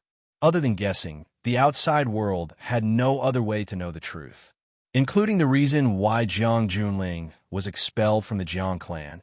It also made countless people scratch their hearts and lungs to find out the truth. "Fong Yin, what did you do to my sister? Forcing her to go to the Lotus Temple to be a nun? Whether she is good or bad to you, as long as you're not blind, you will definitely be able to see it. Do you still have a conscience for treating him like this? A heartless person like you is worse than a pig or a dog. No wonder Qin Etian has been rumored to be your mistress recently. So it turns out that you abandoned him after climbing up a higher branch." Tung's handsome face was twisted, as if he had some kind of blood feud with Fong Yin. Beside Tung stood a pure and sweet girl. She also looked at Fong Yin with a look of this guy as a scum, her face full of disgust and hostility. Heartless person? Mistress? Abandoned after taking advantage of? Fong Yin carefully sorted out the contents of Tung's words and finally understood what he was trying to express. In other words, in Tung's mind, he was Phoenix's boyfriend, and Phoenix was also infatuated with him. In the end, when she ran to Huacheng to find him, she found out that he climbed up a higher branch called Qin Etian, so she abandoned him and broke up with Phoenix. In a rage, Phoenix cut off her relationship with the mortal world and became a nun. What a wonderful and exciting melodramatic drama. If it was made into a novel, it would definitely be a big seller, right? Fong Yin had already thought of the name. It would be called My Ex-Girlfriend Became a Nun, and the number of hits on the website would quickly exceed 100 million. However, From Entang's words, Fong Yin obtained an extremely useful conclusion. He understood his sister's feelings for him. Was Phoenix too obvious, or had his sister once exposed her heart to her brother? Phoenix, thinking of Phoenix's indifferent but determined appearance outside the Lotus Temple, Fong Yan's heart began to ache again. The people around him either passed away or left. Was he the descendant of Sirius? Was he destined to be alone for the rest of his life? Fong Yan opened his mouth and wanted to laugh, but felt that his laughter was too inexplicable. He looked at the girl next to Entang and asked, "Do you believe what he said? Phoenix mentioned you to me. Every time we talked, she would talk about you. I'm also a woman, and I know how a woman likes a man. She can't bear it, and she can't hide it. Every word can be led to him, and she wants the whole world to say good things about him." The girl stared at Fong Yin with disdain and said, "Phoenix suddenly decided to become a nun. It must have something to do with you, you scumbag." "It has something to do with me." Fong Yin nodded and said, "You admit it yourself?" Entang sneered. "You ruined a woman's life. Do you know that? You scumbag, are you still human?" "But it's not the kind of relationship you think," Fong Yin said. "Not the kind of relationship we think." "What kind of relationship is that?" Entang thought that Fong Yin was quibbling, so he said harshly, "Fong Yin, stop explaining. What kind of bastard are you? I saw through you many years ago. My sister is now in the temple and praying to Buddha, but you're outside drinking. Do you have the heart? Your conscience has been eaten by dogs." "Because..." Fong Yin sighed softly and said, "It's not me who forced her to be a nun. It's your family who forced her to be a nun." Entang laughed and pointed to Fong Yin and said, "Fong Yin, are you crazy? Our family forced her to be a nun. Everyone in our family likes her, and everyone treats her like a phoenix. Why would we force her to be a nun? You just want to shirk your responsibility. How can you say such a thing? It's your family who forced her to be a nun," Fong Yin said firmly. Perhaps Entang didn't know anything, but at this moment, Fong Yan's hatred for the Yin family suddenly emerged from the depths of his bones. He hated the Yin family, hated everyone in the Yin family. These people were all executioners, living butchers. They killed his relationship with Phoenix, and also Phoenix's life. If it wasn't for your Yin family, Phoenix and I would have been together a long time ago. Maybe we would be married and have children now. If it wasn't for your Yin family, how could Phoenix force herself to be with a pervert like Bai Xiao? If it wasn't for your Yin family. Fong Yin didn't know how to tell Entang about what happened that night. It was the scar that Phoenix carved on his heart, and it was also the scar that Phoenix left on her face. That kind of thing was too cruel. If he told Entang about it, everyone's soul would be hurt again. Phoenix had become a nun, and she wanted to atone for her sins. How could Fong Yin expose that scandal and turn Phoenix into a cursed and vicious woman? Even in the heart of the victim, she was not a vicious woman. How could he bear to let some insignificant people scold her like that? He didn't want Phoenix to suffer that kind of harm, even if it would make him feel wronged. However, Fong Yin didn't like the feeling of being wronged. That feeling was too uncomfortable. It was as if there was a powerful airflow running wildly in his body, looking everywhere for an exit, wanting to break out of his body. Since his heart was holding back, he had to find a way to vent it. So, Fong Yin picked up the coffee in front of him and splashed it on Entang's angry face. Chapter 713. Holding one's breath and then releasing it, tightening and then relaxing. This was the way of Tai Chi after venting his anger. Fong Yin immediately felt refreshed, and his thoughts were clear. Even the summer that he was sitting on the opposite side of him, which was originally shining brightly, became 10 times or even dozens of times better than before. Even when he saw the layer of gray coffee juice on Entang's face, Fong Yin felt that he was a little cute and wanted to kiss him. "Ah!" the girl next to Entang exclaimed. He didn't know if it was because her reaction was half a beat slow, or she needed time to think about whether to shout "ah" or "eh." Anyway, Fong Yin felt that the rhythm of her shouting was very unprofessional. It was like after someone slapped you in the face, you should immediately shout "ah" or to match the situation. After someone slapped you in the face, you only shouted "ah" after 3 hours. Wasn't there something wrong with your brain? It was also because of this reason that Fong Yin didn't like this girl very much. Although her delicate appearance was still in line with Fong Yan's aesthetic standards, he felt that the other party's acting was too exaggerated. However, the effect was achieved in the end. It should be known that most of the people who would come to a place like the Palace Hotel for afternoon tea were socialites or ladies pretending to be socialites. When they ate the pastries, they tasted them in small bites, and when they chewed, they made no sound. When they talked, if you didn't lean in, you wouldn't be able to hear what they were saying. The girl's scream immediately broke the quiet and elegant environment of the Palace Hotel. It was like a murderous howl, and everyone's eyes were attracted to it. The coffee was first poured on Entung's face in pieces. Then it began to dilute and spread down his face.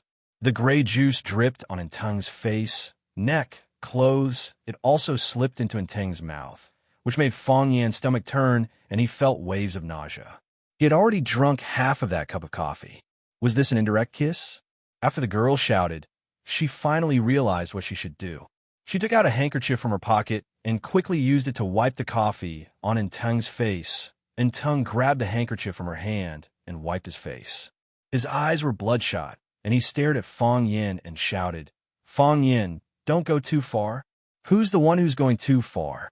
Fong Yin pushed away the sofa under his butt and stood up. He looked at Entung with a serious expression and said, "Entung, I don't know if you really don't know or not. Go back and ask. Ask your parents, ask your uncles, or ask that old man in your family. Go and ask them, did they go too far? I don't need to go back and ask them. I can see it myself now. Everyone with eyes can see it." Entung pointed at his messy face and shouted, "Fong Yin, how immoral are you to do something like this? Your behavior is just like a shrew's way of fighting and swearing. No wonder you can't be seen in public. No wonder my family doesn't want my sister to be with you. The fundamental reason is that you don't deserve my sister. You're a rustic wild dog. Do you think you can rush to Yinjing and get a foothold at the foot of the imperial city just by wagging your tail? Let me tell you, you are dreaming."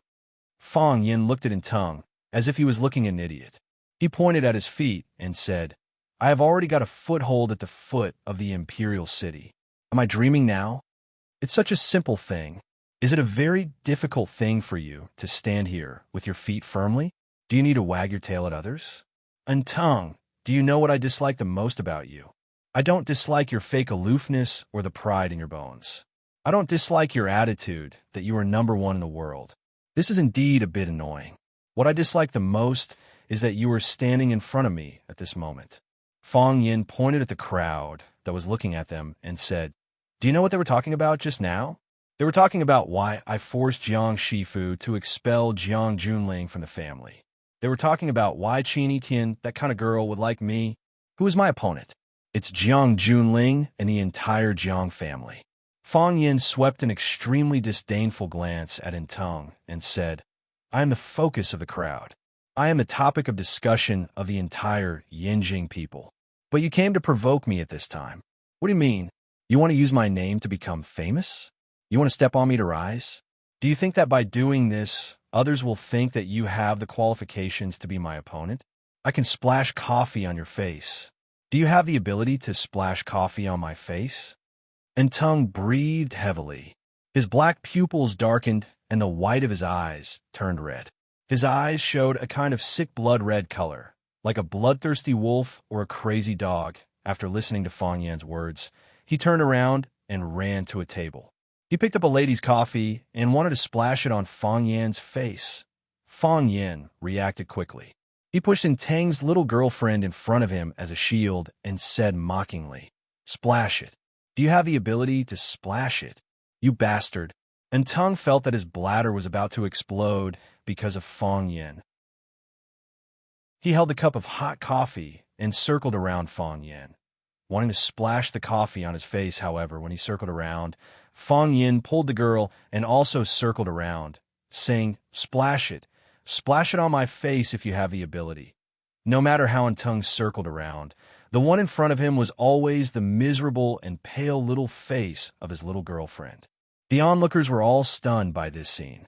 They thought that they would see a wonderful show, but no one expected this good show was such a child's play. I can't believe my eyes, a young girl in a red dress said to her companion. That guy, the guy who dragged a woman as a shield, is he really the Fong Yin who forced Jiang Junling away? Are they playing house? Let's see if there are any cameras nearby.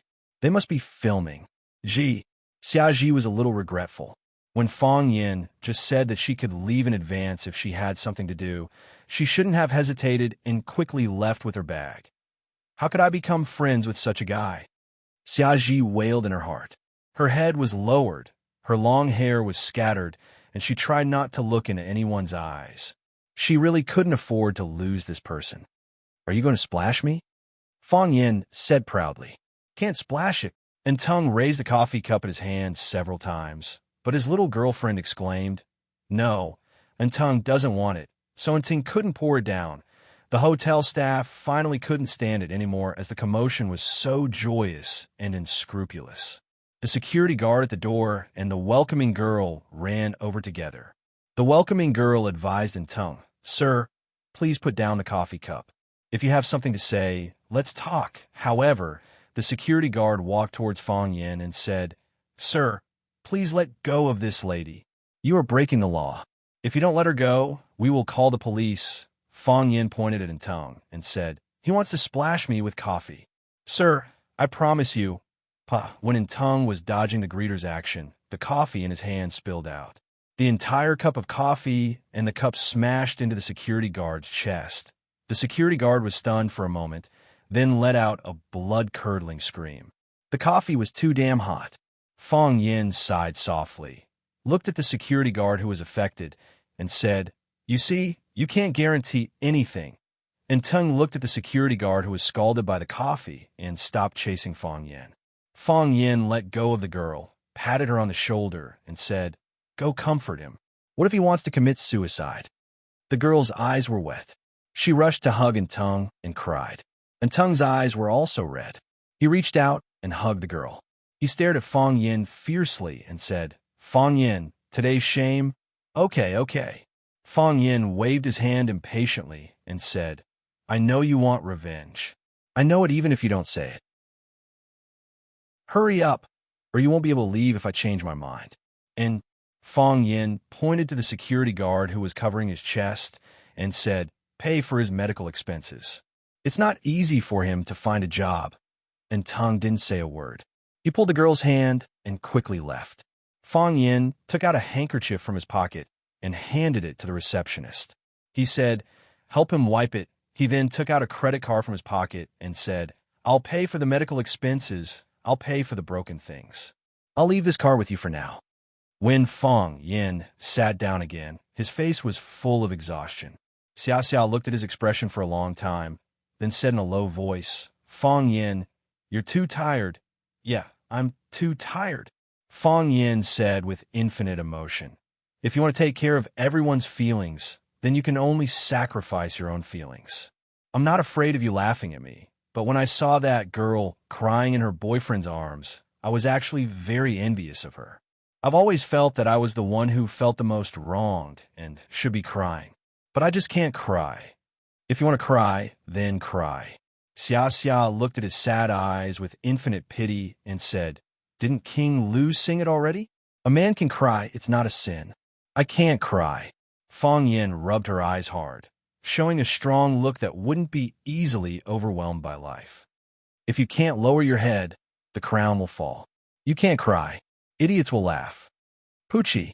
After holding it in for a long time, Xiaji couldn't help but laugh out loud.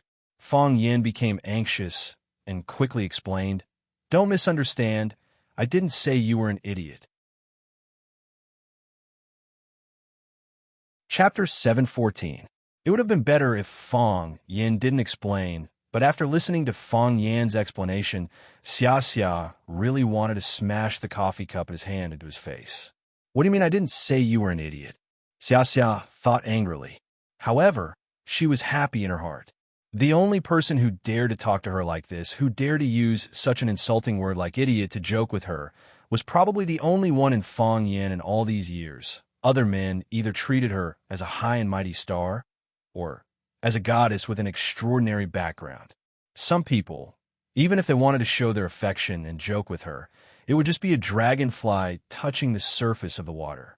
It would be too forceful and deliberate, and they would just laugh it off. Instead, they would think, so the relationship between us is just like that. Fong Yin said it so casually, so naturally joking with her. In his heart, he did indeed treat her as a friend. Look, a woman's mind is so strange. You love her and hold her, and she feels that your bones are cheap. If you belittled her and stepped on her, she would think that you were a bastard. It was not easy to master the degree of the relationship. However, a friendly reminder, don't treat women as goddesses. Fong Yin smiled and said, this is a line from a TV series. It's very popular on the internet. I'll borrow it for a while. I've seen this TV series. Xiachan said, as long as it's an outstanding work or a work that has a good reaction from the market, I will find time to carefully appreciate it. I'm always worried that I'm not doing well enough, so I have to constantly learn from others' strengths. You're already the movie queen. Who can be your teacher? Fong Yin said with a smile. How can there be a time to be satisfied? Xiaji shook his head and said, you're a little abnormal today. I thought of a friend. Fong Yin said, her ending shouldn't be like this. Is it in Teng's sister? I don't have much contact with her, but I heard that she's very beautiful. She's a famous beauty in Beijing. Xia said, I definitely wouldn't have thought that a person with such a vicious mouth would be so kind. Are you complimenting me? Fong Yin asked with a smile. If it weren't for her feelings, I'm afraid you wouldn't have let Ting off so easily, right? Do you still remember what happened to us in watching Sky Number 1? You could even deal with an insignificant person so cleanly. The family has owed you too much, yet you allowed him to walk out unscathed. Xia thoughtfully sized up Fong Yin and said, I can't tell. I didn't expect you to be such a passionate person. Fong Yin forced a smile and said, how is this sentimental? She was my first love. Have you ever had your first love? It's the first time I've experienced the feeling of my heart racing. Unfortunately, it's impossible for us to do it again. A lot of things can never go back to the past. Xiachen comforted her and said, if we can't walk together, then we can only say that you guys aren't suitable. In any case, you have Yi Rou, Qin Yitian, Jiang Qin, and Yuan Lin now. Especially Jiang Qin. It was as if he had been possessed. So many years had passed. How old was she at that time? I really don't know what you did to a child back then. I just asked them to study hard and make progress every day. Fong Yin smiled and said, if you don't believe me, go back and ask them. Maybe it's because they think what I said makes too much sense. Everyone knows what to say. Even if it makes sense, so what? Xia Chun pouted coquettishly and said, however, your current situation is getting worse and worse. You've already offended the Jiang family, and now you've offended the Yin family, as well as some enemies that I might not even know about. Fong Yin, how can you have such an ability? Why can you offend so many people wherever you go? I've explained this to others. I told them it's because I'm too outstanding. Fong Yin said, but in front of you, I have no choice but to tell the truth. Xiaji's face was full of curiosity as he asked, because what? Because my luck with women is too good. Fong Yin said in a low voice, if I didn't know Lu Chaoga back then, I wouldn't have come into contact with Jiang Zhulu. If I didn't come into contact with Jiang Zhulu, I wouldn't have become enemies with Jiang Junling. Later on, I realized that all the bad guys in the world are good friends. I don't know if your luck with women is good or not. Xia Kiki giggled and said, your last sentence is right. All the bad guys in the world are good friends. At that level, all the bad guys know each other. Because this circle is too small, there are always a few people jumping around. So, I poked a hornet's nest. You can't say that. Xia brushed away the hair on his forehead and said with a serious expression, you have a lot of resources on hand. You have Swallow Fort. At least the master of Swallow Fort supports you. You have the support of the Qin family, your own Chaoyan Empire, and the solid foundation of watching. You also have so many friends. If you need me, I'm willing to bring you back and beg the old man to help you. Although the strength on your side is too scattered, and you might be at a disadvantage in a clash, It's not like you're completely powerless. Fang Yin, think about it. 3 years ago, if someone had told me that you could contend against a giant like the Jiang family, I wouldn't have believed it no matter what. But now I believe that you can contend against them, and I even believe that you will win in the end. I don't know if I will win. I only know that I must fight. Fang Yin said resolutely, fighting is just a possibility of dying. If you don't fight, you will definitely die. Zhang Jianjun said that there was a mission for him and Gong Sun Qi to carry out, but Fang Yin did not receive any news from the other party for a while, so he returned to Swallow Dock first. Although he was now a hot topic in Beijing, he was still unfamiliar with the city. Although Swallow Dock was his sad place, it also gave him a sense of belonging. This time, he came back to ask for an answer from his teacher, and also to accompany his grandfather, whose health was getting worse and worse, and his mother, who had lost her lover. Fang Yin returned to Swallow Dock. Except for taking a walk with Yiro occasionally, he spent most of his time walking around Swallow Dock with his grandfather, Fang Huwei, or accompanying his mother, Lu Wan, to fertilize and weed the vegetable field beside his father's grave. The fresh fruits were all ripe, and he could pick a large basket every time. He couldn't finish it at home, so Fang Yin would carry a basket to the Yi family whenever he had something to do. Today, as usual, after sending his mother home in the Fang Yin, he carried a basket of freshly picked cucumbers, peppers, eggplants, and other food to the Yi family. Before he reached the Yi family's door, he heard the sound of fighting coming from the yard. Fang Yin could not help but grin. He did not expect that there would be someone else in Swallow Dock who dared to come to the Yi family and make trouble. After getting closer, he realized that it was not the case at all. Yi Fengsheng, don't be a coward, come out. Yi Fengsheng, do you think I can't do anything to you if you hide? Let me tell you, if you don't explain yourself today, I will beat you up every time I see you. Yi Fengsheng, don't pull me, Yi Fengsheng, you irresponsible coward. Fang Yin found the voice to be familiar. When he crossed the threshold of the Yi family, he realized that the person cursing was Bailey Liu, whom he had not seen for a while. Bailey Liu was dressed in short clothes with a ribbon tied on his head. His sleeves were rolled up, and he looked like he was in a fight to the death. Bailey Liu's sister, Bailey Qingzhu, stood beside her brother and kept pulling her brother's sleeves. She tried to persuade him in a low voice, but Bailey Liu, who was in a rage, had no intention of listening to her explanation. Fang Yin did not see Fengsheng. Instead, he saw a few other juniors standing at the side watching the show. Seeing Fang Yin come in, Yezi came over with a smile and said, "There's a show to watch." "What show?" Fang Yin asked curiously. Unexpectedly, Yezi's face turned red all of a sudden. She glared at Fang Yin angrily and said, "You're so annoying. Did you do it on purpose?" "What do you mean I did on purpose?" Fang Yin felt even more strange and said, "I just came over, so I don't know what happened. That's why I asked you. Why are you like this?" "I'm ignoring you." Yezi stomped her feet and ran to the backyard. Obviously, she went to inform Yiro that Fang Yin was here. Fang Yin touched his nose and smiled bitterly. He handed the basket in his hand to the maid, Xiao Mei, and said, "Send it to the kitchen." Xiao Mei took it with a smile and said, "Young master, our family has also grown the vegetables you sent. How can they be the same?" Fang Yin said with his eyes wide open, "Look at these vegetables. Don't they look different from the vegetables in your house?" Xiao Mei looked at them seriously. The maid said, "No, not careful." Fang Yin said, "Not careful enough." Da Vinci said that there are no two eggs that are exactly the same in the world, and it is impossible for there to be two eggplants that are exactly the same in the world. Stop talking nonsense and quickly send it in. Fang Yin wanted to watch the show from the side, but the show just had to come to him. Yi Fengsheng suddenly appeared behind him and whispered in his ear, "Little Yin Zi, you have to think of a way to save me." Fang Yin was tall and thin, while Yi Fengsheng was as fat as a ball. Therefore, when he hid behind Fang Yin, it was like a person holding a leaf to cover his body. Sure enough, Bailey Liu discovered Yi Fengsheng's whereabouts. He leaped and punched towards where Fang Yin was standing. Chapter 715.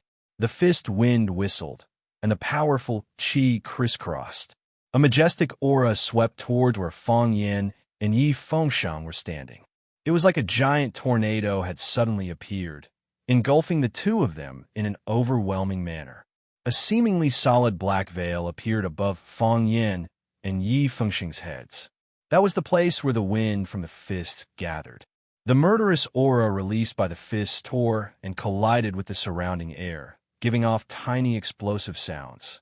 The murderous aura condensed above their heads and no longer dispersed, waiting for Bailey Liu's fist, which was the real killing move, to arrive and detonate the entire strong wind boundary. The Bailey clan started with their fists and became famous through their fists. The Bailey clan's godly fist was the strongest and most tyrannical fist, and also the fiercest and most courageous fist. Their fist manuals were filled with phrases such as one punch, no return, injuring 3,000 enemies, injuring 800. The peak of the Bailey clan's godly fist technique was when the boxing lunatic Bailey Feng was still alive. Bailey Feng had a nickname called Bailey Lunatic because his fist technique was exquisite and he fought with no regard for his own life. He was also called Bailey Lunatic. Bailey Feng entered the way with his fists. His 100 miles godly fists were extremely effective in his hands. Countless experts of the Jianghu were sent flying by his fists. They did not even have the strength to resist. For a period of time, there was even a saying that it was better to provoke the awakening celestial sword than to provoke the 100-mile fist. The awakening celestial sword was the famed weapon of Xiangxi's swift swordsman Zhao Jingxin. A single awakening celestial sword was unstoppable. Bailey Feng used the crazy fist to conquer the heavenly Tao, but he didn't expect that he would really become a madman. After failing to climb the mountain, he spent his days shouting that someone was out to kill him and that he was going to commit suicide.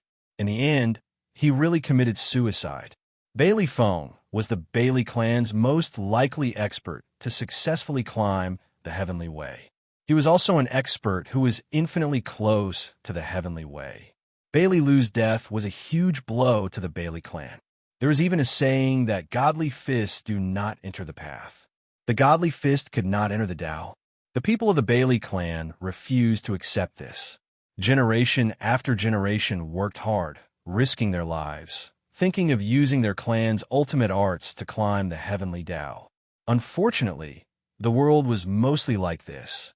You wouldn't be rewarded just because you put in the effort. To this day, the Bailey family still did not have a single fist master who could successfully climb the heavenly Tao. This was also the reason why Bailey Liu was so crazy. He toured the famous mountains and rivers all day long, looking for heroes all over the world to challenge. The pressure was huge. However, even if you're crazy, it's fine if you challenge others, but you can't just hit anyone you see, right? What if I can't beat you? Fang Yin cursed in his heart. Fang Yin, save me. Yi Fengsheng shouted from behind. Bailey Liu was obviously coming for Yi Fengsheng, but Yi Fengsheng's strength was not as good as Bailey Liu's. Moreover, he had a guilty conscience, so how could he have the courage to fight? Therefore, he placed his hopes on Fang Yin, who was standing in front of him. Fang Yin was his good brother, and Fang Yin was his cousin-in-law. Fang Yin's kung fu was good, and Fang Yin's character was wonderful. Fang Yin would not leave them in the lurch. Although Yi Fengsheng's face was full of shock, his heart was calm. He knew that Fang Yin would help him take this punch. Fang Yin gathered his energy in his dantian and took a step forward with his right foot.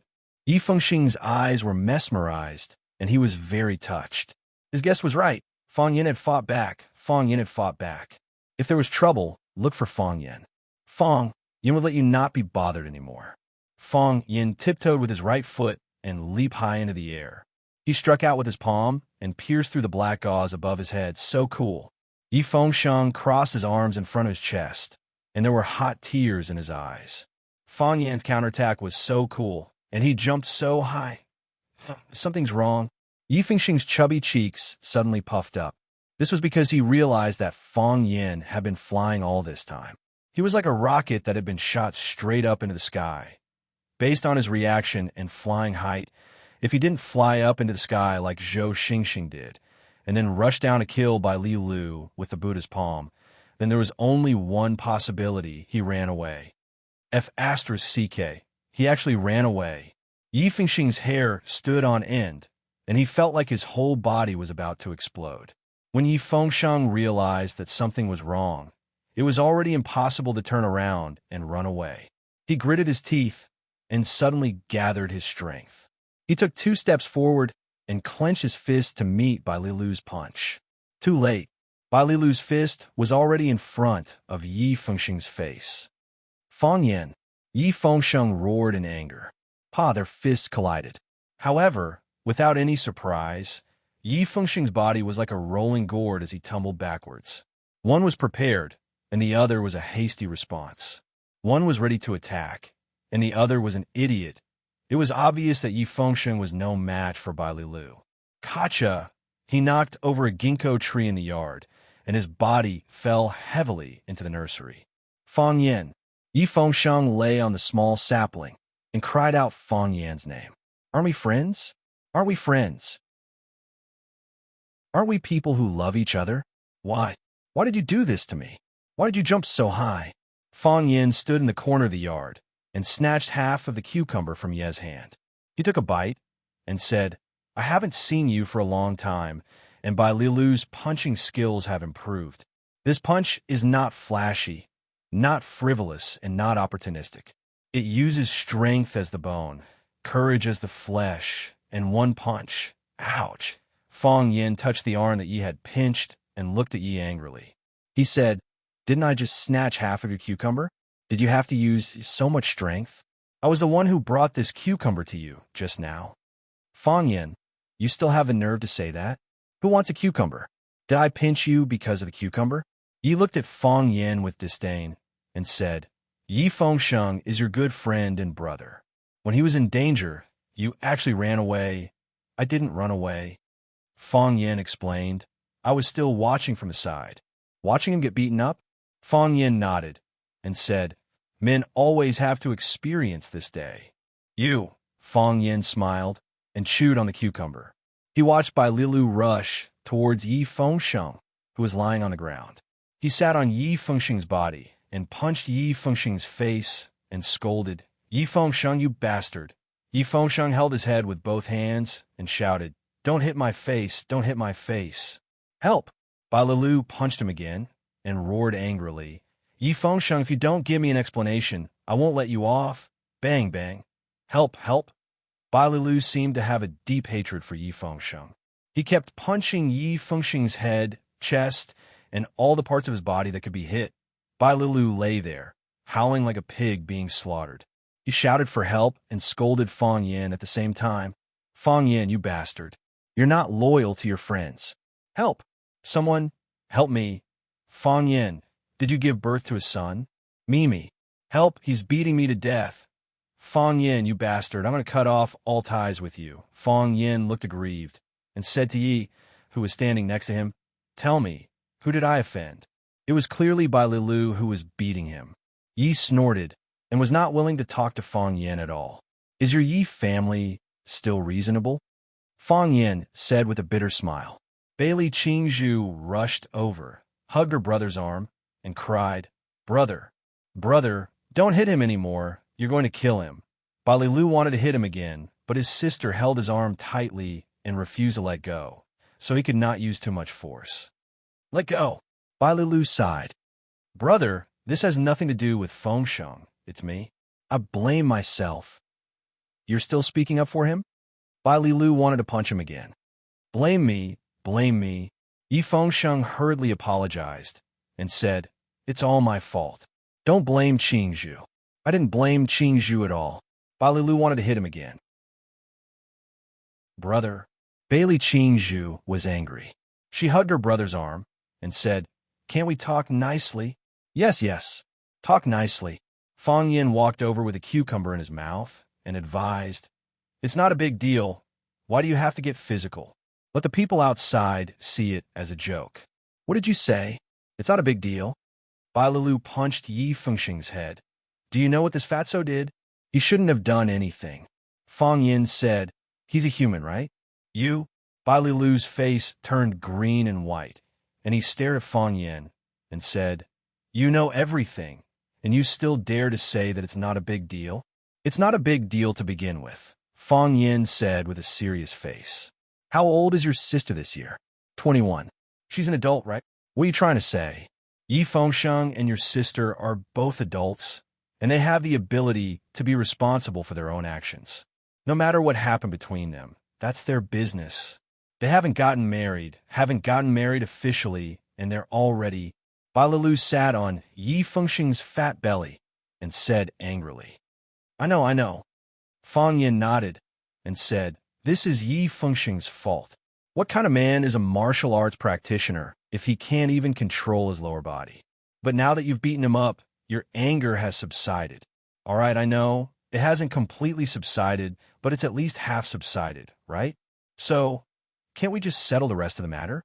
If you beat him to death, then this official marriage really can't be realized." Yes. Yi Fengsheng nodded repeatedly and said, "I'm not an irresponsible man. Fang Yin, you bastard, I want to break off all ties with you, even if you scold me." Fang Yin looked at Yi Fengsheng and said with a face full of sincerity, "I will still help you." Chapter 716. Even if you scold me, I will still help you. Fang Yin acted like he was doing this for Yi Fengsheng's sake. Yi Fengsheng blinked his big eyes and didn't know how to fight back. Bai Lu looked at Fang Yin mockingly and sneered. "Who ran so fast just now? I haven't seen you for such a long time, but your jumping ability has improved. This idiot." Yezi despised Fang Yin to the extreme. When his brother was in trouble, he bounced away like a cannonball, but his brother was beaten up like a pig's head. Such a man was too disloyal, right? And he still had the cheek to say something like, "Even if you scold me, I'll still help you." Those who were not loyal always liked to say things like supremely righteous, but those who were truly righteous would never say such nonsense. "He's not an idiot." Yiro stood behind Yezi and retorted softly. Yezi was shocked. She patted her chest and said, "Sister, when did you come?" "I just came," Yiro said softly. "Why don't you make any sound when you walk? You scare me to death by suddenly talking," Yezi complained. Of course he's not an idiot. He's very smart. When he saw danger coming, he ran faster than anyone else. How could such a person be an idiot? I scolded him wrongly. I should have scolded him for being a bastard.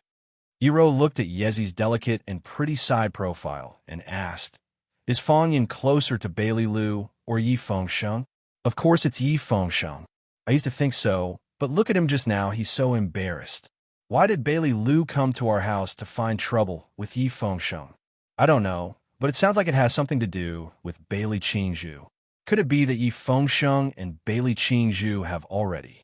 Yezi blushed and asked curiously. "Bai Lu came here in a fit of anger, so he naturally needs to vent his anger. Fang Yin and Yi Fengsheng are close.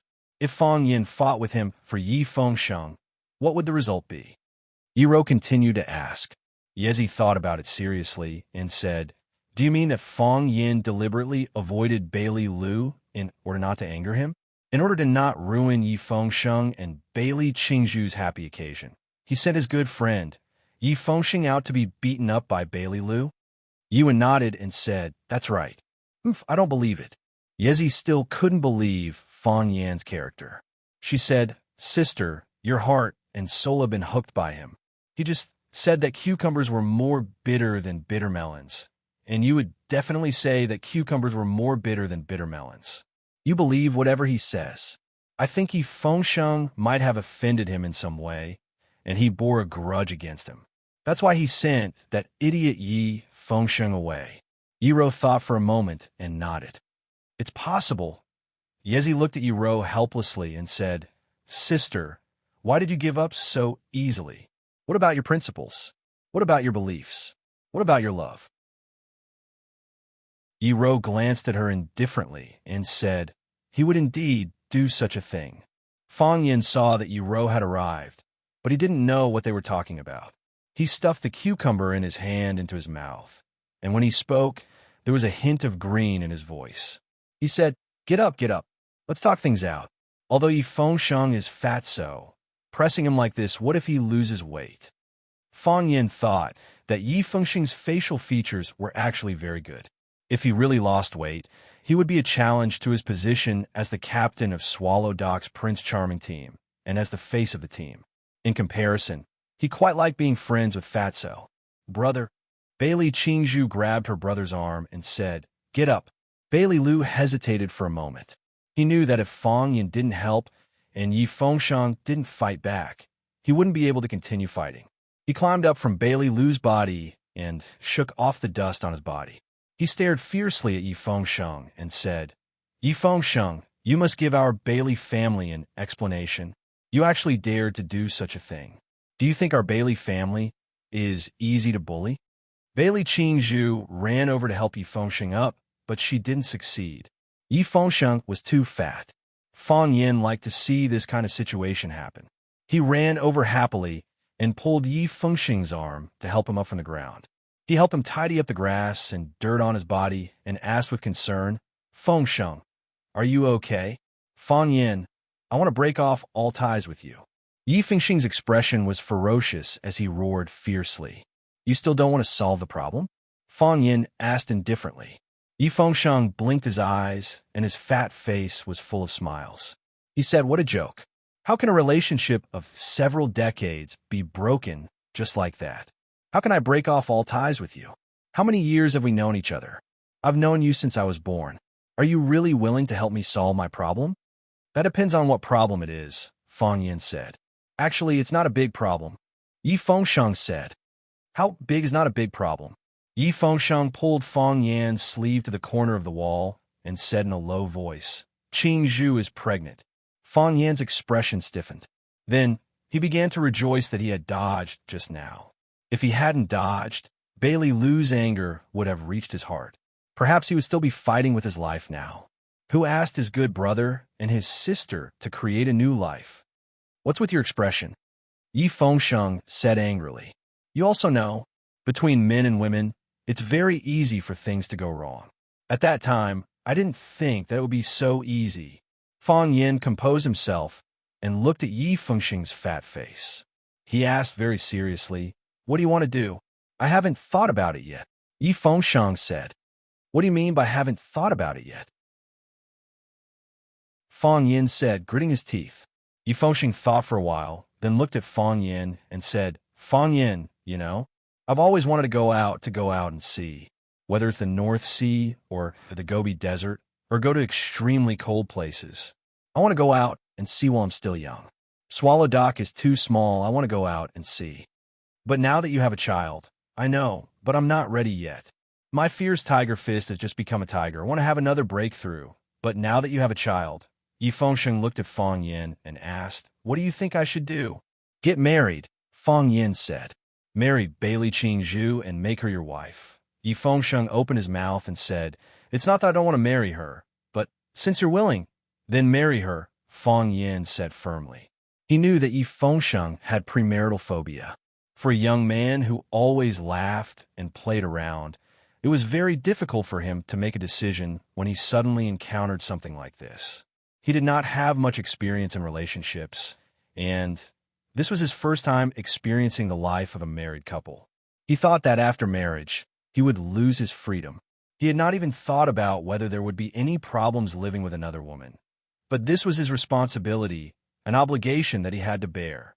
Yi Fengsheng stared at Fang Yin with wide eyes. He did not understand why he was so determined. Fang Yin sighed and said, "We grew up together with Qingzhu, and I also treat her like a younger sister. You like Qingzhu in your heart, don't you?" "Yes." Yi Fengsheng nodded. Regarding this, he did not hide it. "Qingzhu and you are in love with each other, and you are willing. Since this has already happened, you can't blame anyone else. However, Qingzhu is pregnant with your child, so both of you must stand up and bear the responsibility. Qingzhu has already stood up. Do you not dare to?" "Who says I don't dare? I just don't know what to do. Am I right? This is the first time you've experienced something like this, and you don't know how to handle it, right? You can't imagine your future life, so you're afraid, right? You seem to be very good at it. Don't tell me you've already been married.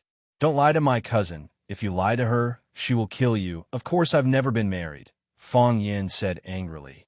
We're talking about you now. Don't drag me into it. Also, if you don't stand up and bear the responsibility, do you think the Bailey family will let this go? Bailey Lu will kill you, Fong Yin said. Everyone in the Bailey family will want to kill you, Fong Yin said. Fong Yin's words were not an alarmist.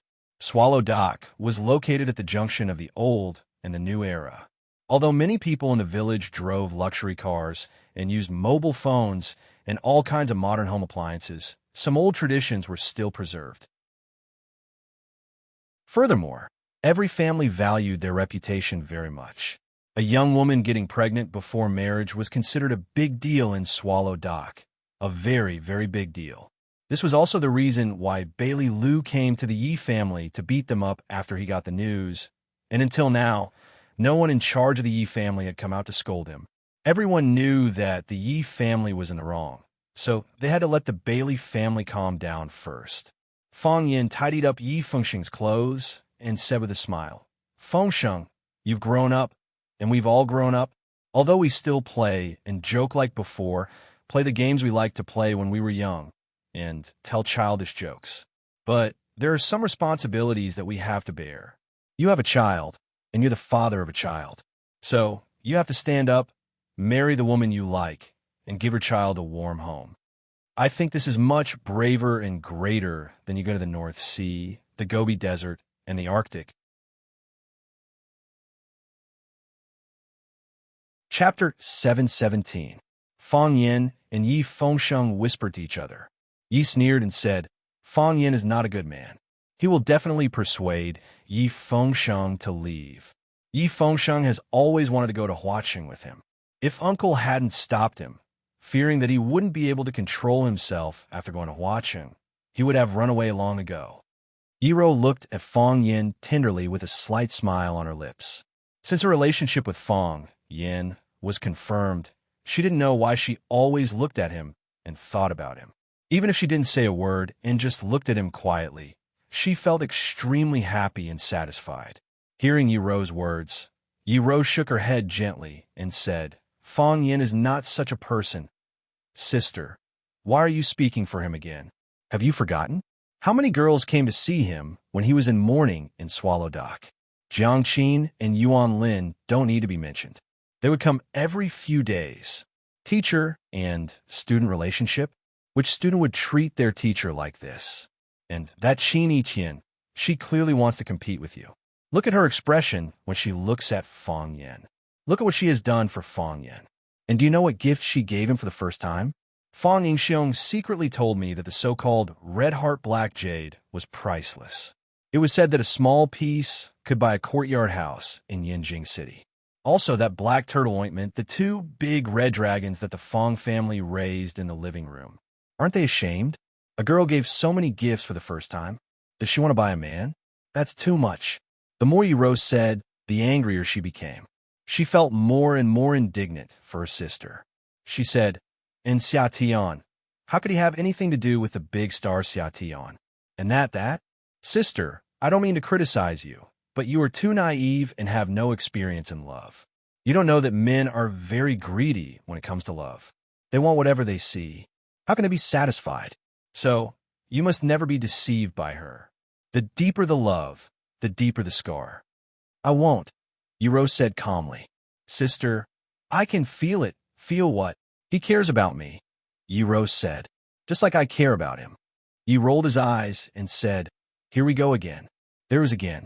Are you going to tell me the story of how he risked his life to save you after you failed to climb the heavenly axiom? Why didn't he mention it when you risked your life to save him?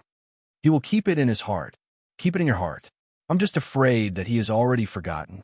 You still have to be wary of her. Those girls are too beautiful. Especially that Qin Yiqian. Although he looks so arrogant, men are all cheap wretches.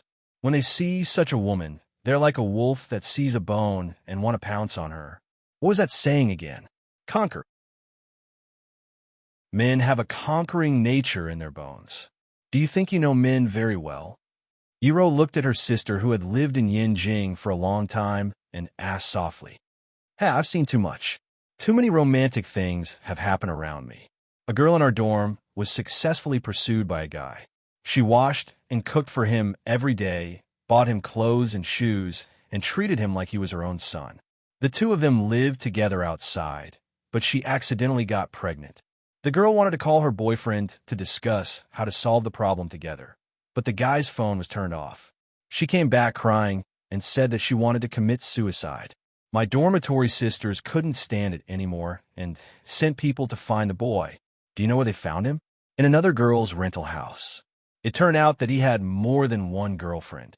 Yiro knew there were all kinds of disgusting things happening outside. She also knew that in this era where people lost their faith, people were very presumptuous and casual about their own feelings. But she believed in herself and was also willing to believe in Fong Yen. Ye's words were very serious, but she was not angry about it, because only those who were stabbed in the heart and hidden pain would be really angry. She knew that Yi did it for her own good. Yi thought that she stayed in Swallow Dock all day, so she didn't know the evil of people, the fickleness of the world, and the fragility of feelings. Yiro looked at Yi and said softly, "How about we make a bet?" "Bet on what?" "Fong Yen won't take Yi Fengsheng away." Yiro said, "He will persuade Yi Fengsheng to take this responsibility." "Impossible?" Yiro opened her eyes wide and said, "Well, I'll bet with you." "What do you want to bet?" "If you lose, go and apologize to Fong Yen." Yiro said. Yiro thought for a while and nodded. She said, "Okay, I promise you. But what if you lose?" "I apologize to you." "No, you're my sister. I don't want you to apologize for me." Yiro rolled her dark eyes and thought quickly. She said, "If you lose, you'll go shopping with me in Yanjing for a day. I can arrange the whole day. How about it?" Yiro thought for a while. Although she didn't like shopping, she still agreed. She said, "Okay. I like to see if Fong Yen is like what you said. Hey, he took Yi Fengsheng to see Bailey Liu." Fong Yen took Yi Fengsheng and walked in front of Bailey Liu and Bailey Qingzhu. Bailey Liu frowned and said, "Fong Yen, what are you two whispering about? This matter needs to be resolved by the elders of the Yi family. Can you handle it on behalf of the Yi family?" Fong Yen smiled and waved his hand. He said, "This matter doesn't need to be resolved by some elder. It needs to be discussed and decided by the two parties involved." Fong Yen looked at Bailey Qingzhu and said, "Qingzhu's meaning is already very clear. As brothers, we can also do it." Bailey Qingzhu blushed. She also felt that she had lost face after such a thing happened. The elders of the family still didn't know, but her brother, who had just returned from outside, understood the details. Her brother's personality was insolent. Once he heard of this, he flew into a rage and ran to the Yi family to seek justice for her. Bailey Qingzhu was almost angered to death by her brother's idiocy. With such a ruckus, wouldn't the elders of the two families know? Bailey Liu looked at his sister and said, "What do you mean? You want to say that my sister must marry Yi Fengsheng no matter what?" No. Yi Fengsheng hurriedly explained. He looked sincerely at Bailey Qingzhu and said, "It's me who must marry her no matter what." Yi Fengsheng knelt on one knee and looked into Bailey Qingzhu's eyes.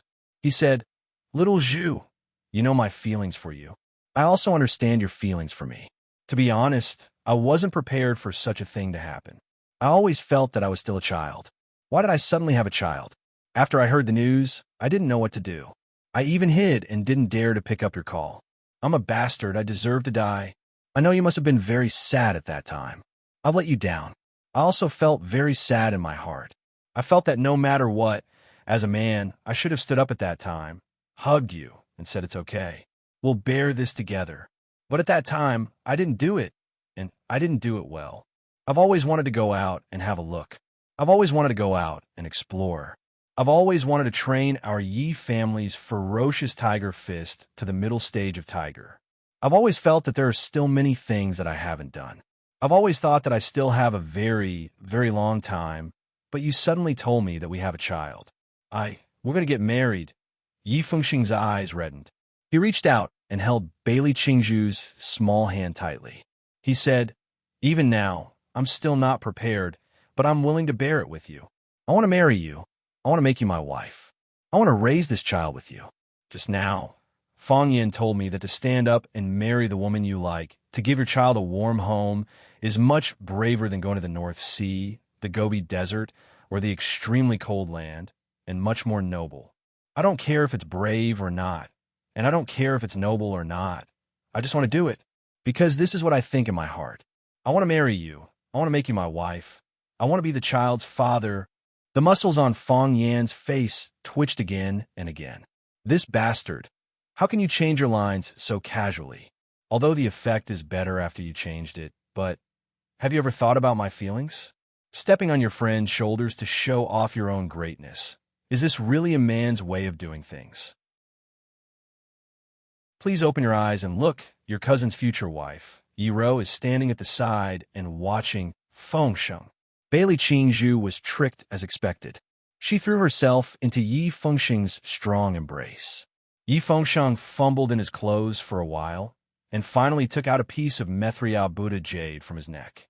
He said, "Men wear guanyin, women wear Buddha. When I was young, my body was very weak, so my ancestor gave me this jade to keep me safe. This is the only valuable thing I have on me. I'll give it to you as my proposal gift." Yi Fengsheng pushed Bailey Qingzhu away, looked at her eyes that were red from crying, and asked, "Qingzhu, are you willing to marry me?" "I am willing." Bailey Qingzhu's tears flowed down in large droplets. As she wiped her tears, she nodded continuously. Thus, Yi Fengsheng put the piece of jade in his hand on Bailey Qingzhu's neck, and then forcefully pulled her back into his embrace. "Qingzhu, Fengsheng," just like in the movies after the male and female leads called each other's names. They hugged each other even more tightly. The rims of Fong Yan's eyes were also red. He walked in front of Yiro, reached out, and hugged her, saying, "I'm so touched, I'm about to cry." Chapter 718. Yiro was too serious, so Fong Yin was always too frivolous. Yiro was cold and indifferent. She was quite shy in her bones. It was impossible for her to take the initiative to express her affection to a man. However, a couple should take the initiative. Therefore, Fong Yin took the role of the main attacker. Yiro didn't care about Fong Yin at all. Otherwise, life would be so boring if they both stood there like two unrelated tree stumps. Fong Yin leaned his head on Yiro's shoulder and smelled the fresh fragrance from Yiro's neck. Yiro was very tall and looked thin, but her body was quite plump. Her waist was slender, and her chest was full. Every part of her body was extremely well-proportioned and beautiful. Fong Yin hugged Yiro's body with both hands and said emotionally, "Yi Fengsheng is already a father, but I, as his big brother, am still a virgin. The most important thing in the martial world is face. Am I very shameless now?" Yiro nodded and said, "Yes. I don't want to either." Fong Yin sighed and said, "I'm getting older and older, and my family is starting to urge me. You want to marry me? Well, why are you asking so directly? If you want to marry me, I will marry you," Yiro said with a serious face. "Ha, that's great. I'll go back and prepare now." Fong Yin thought Yiro was so cute. How could he not marry such a lovely Yiro? And he wanted to marry her now, as soon as possible. Yi sneered and said, "He wants to marry me, but he needs the consent of our family. Uncle and the others will definitely not agree. Even if the ancestors help you, it will be useless." Yiro glanced at Yi and said, "They will agree." Yiro didn't say what would happen if they didn't agree. She just said with certainty, "They will agree." Fong Yin held Yiro's hand tightly and said with a smile, "I will definitely marry you, and you also want to marry me by all means. What else in the world can separate us?" "Mistress," Yi quickly added. "Yi." Fong Yin stared at Yi with his teeth clenched. A girl changes 18 times between womanhood and womanhood. The more she changes, the more annoying she becomes. He remembered that she used to support his relationship with Yiro. When they met in the village several times, she was very polite to him. When she saw him walking with Yiro, she would also tease him with a cheeky smile. Is this girl having a bad sex life? Recently? Yezi. Yiro knew that Yezi was trying to defend her, but what she knew was not a big deal. Have you forgotten our bet just now? Yezi puffed up her cheeks like a goldfish and stared at Fong Yin without blinking. After a long time, she said with difficulty, I'm sorry. After that, he turned around and ran into the courtyard. Bet? Fang Yin looked at Yi Ro in confusion and asked, "What did you bet?" "I said you would definitely persuade Yi Fengsheng to take responsibility." "How did you know?" "Because you are such a person." Yi Ro looked at Fang Yin with pity in her eyes. "Otherwise, how could you be so tired?" Fang Yin could only hold Yi Ro tighter. This woman's figure is really good. "Fang Yin!" A stern shout came. Yi Daowen came out of the backyard and saw the guy holding his daughter. His eyes began to burn with murderous intent. He didn't want to blame his baby daughter. It was just that Fang Yin, the bastard, was touching her. The elders of the Yi family didn't come out before because they knew that the Bailey family was angry. It was good to let them vent in the yard. What made them even more embarrassed was that Bailey Lu came to them with his pregnant sister, but Yi Fengsheng, the bastard, didn't dare to show up. If the person involved didn't come out, how could they explain it to others? He also wanted to test Yi Fengsheng. If he only ran away when he encountered this kind of thing, then his future would be nothing more than this. Now that the battle was over and Xiaomei reported that the matter had been solved perfectly, Yi Daowen had to stand up and speak. No matter how well Fang Yin solved it, he was just a junior of the same age as Yi Fengsheng. He was not even a member of the Yi family. It was better to get the approval and blessing of the elders for the marriage of the younger generation. Yi Daowen was thinking about how to handle this matter beautifully. He was in the limelight, and he couldn't let the Bailey family have a grudge. After all, the two families would be considered in-laws in the future. He didn't expect to see such an unsightly scene as soon as he stepped out of the yard. If Fang Yin was holding another girl, Yi Daowen would just think that Fang Yin was a loose and frivolous person. However, the girl in his arms was his daughter, which made Yi Daowen feel particularly offended when he looked over.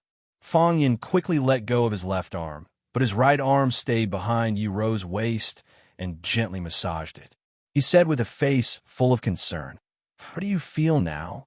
In the future, you must pay attention to the fact that your body hasn't fully recovered, and you can't do too intense exercise. Now is not the time for you to rush to practice." "Much better," Yi Ro said expressionlessly. She didn't have many expressions on her face. Fang Yin had set up the stage, and she only needed to say a few lines.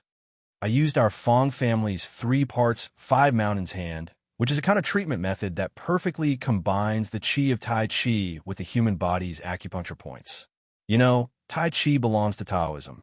Since ancient times, medicine and Taoism have been inseparable.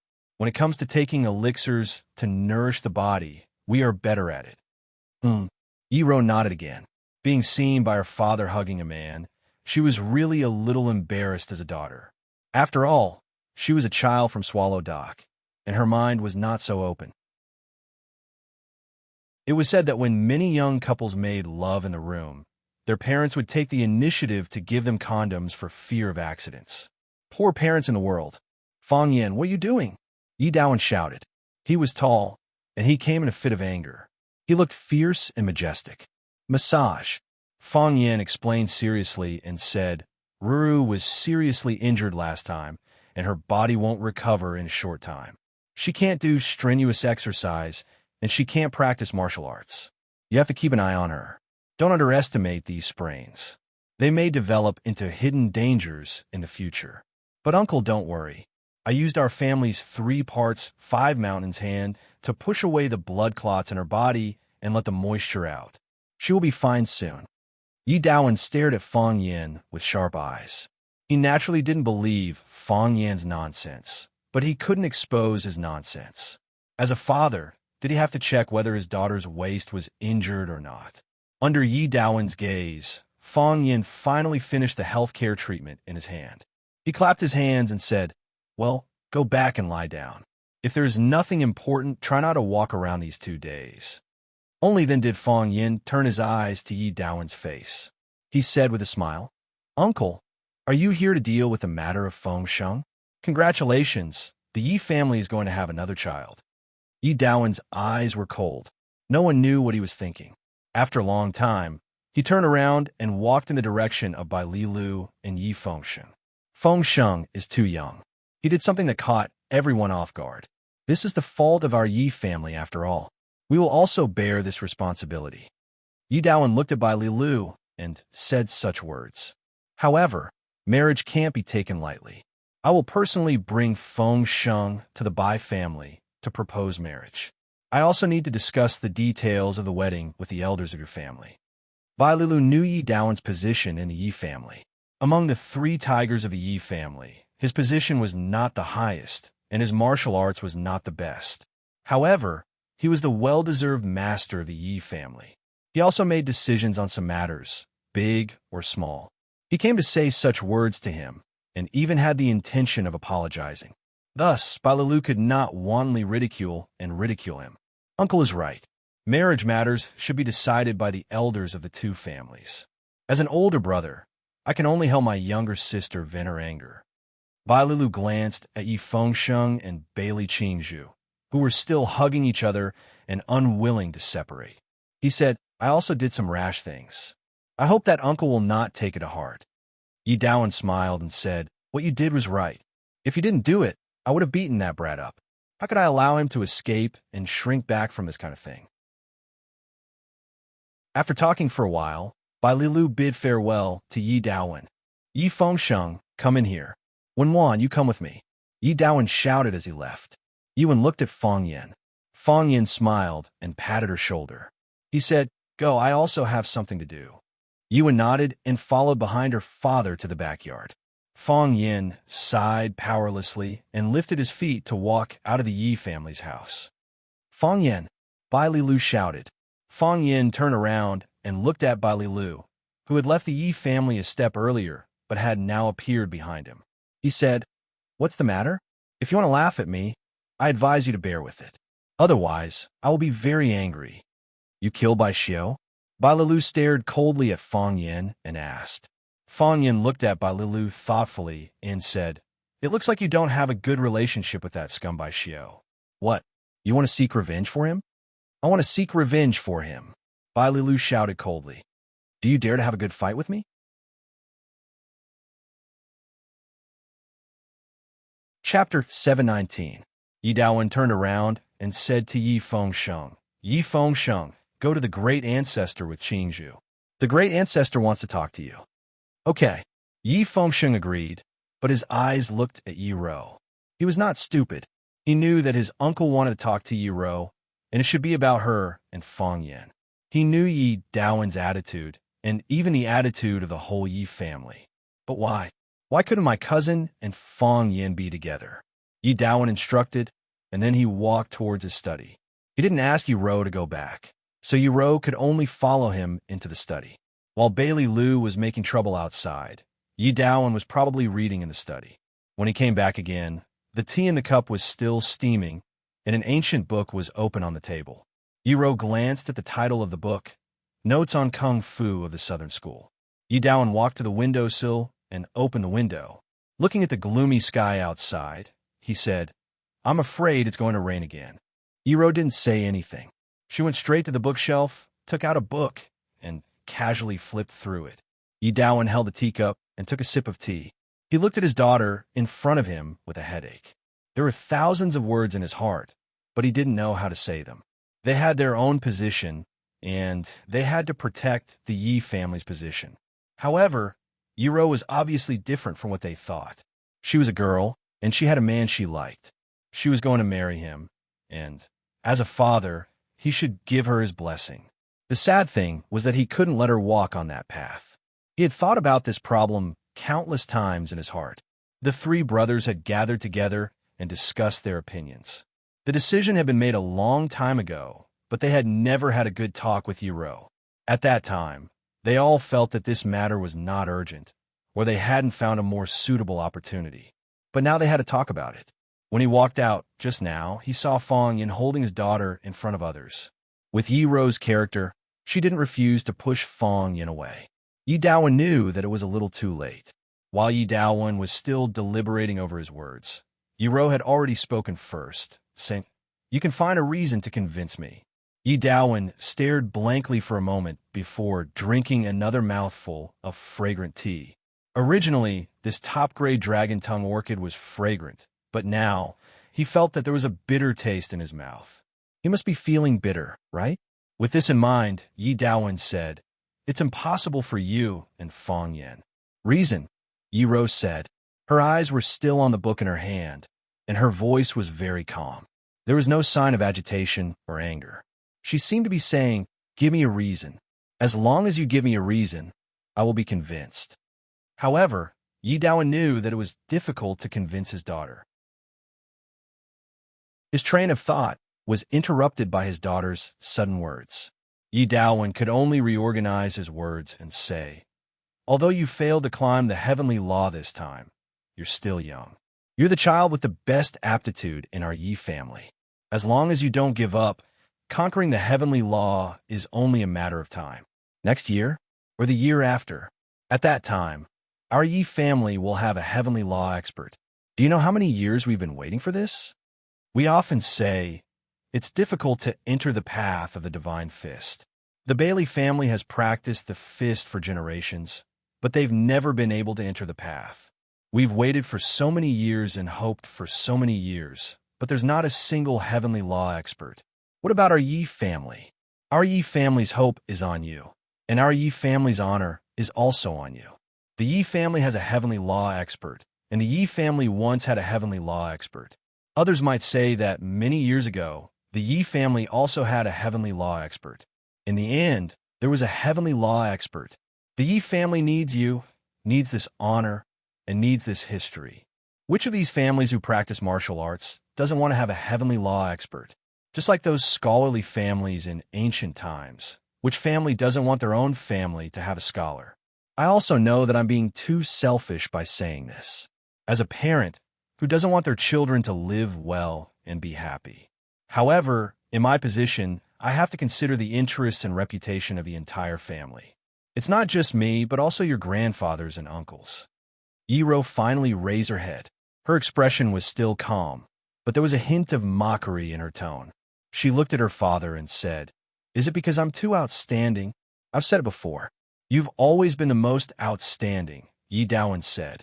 On this point, he was also very proud of his daughter. "Because I'm too outstanding, I can't get married and can't leave the Yi family. You can also get married. We've also discussed it. We can find a husband for you. You're outstanding in all aspects, and there are countless young talents who want to enter our Yi family. Your second and third uncles are also looking for someone outside for you. Whether it's from the government department or the military department, you have to find someone who can match you in all aspects. It's okay if you don't match up. As a husband and wife, one has to be strong while the other is weak. If both of them are too strong, it's not good for family harmony. Look for."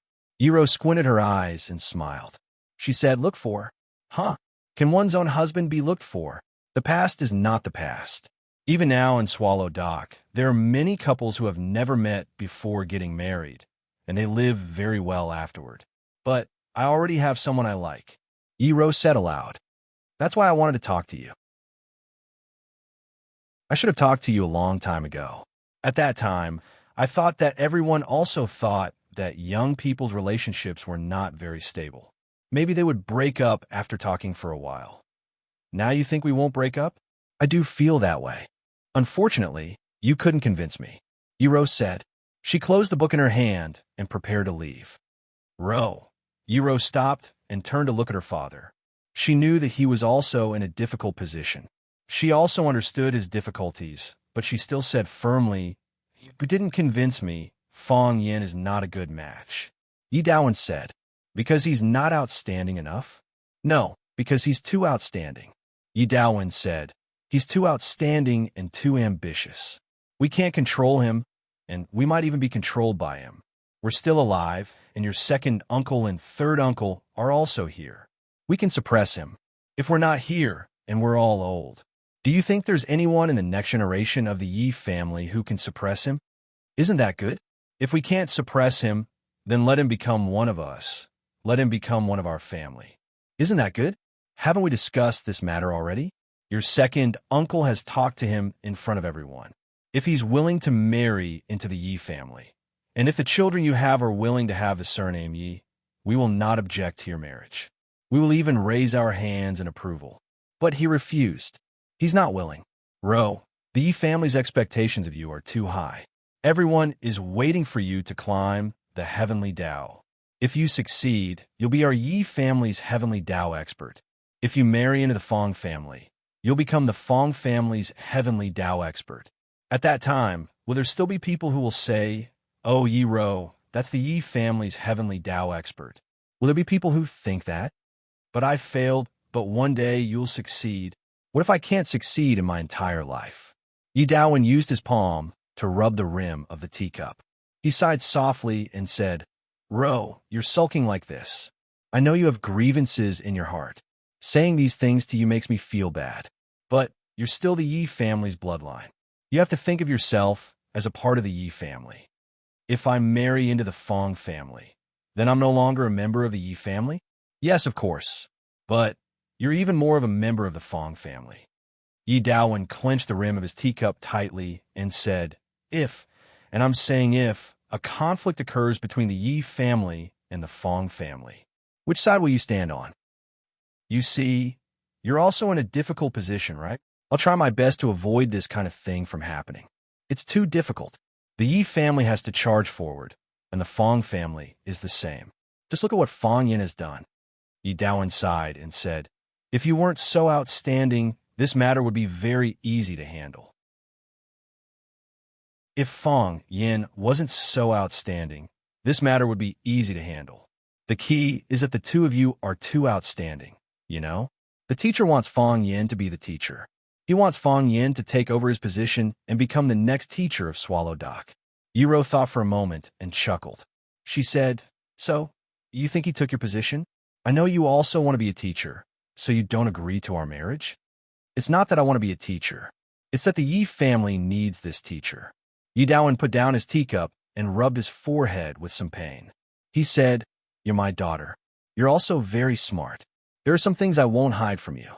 Your second uncle is in politics, and your third uncle is in the military.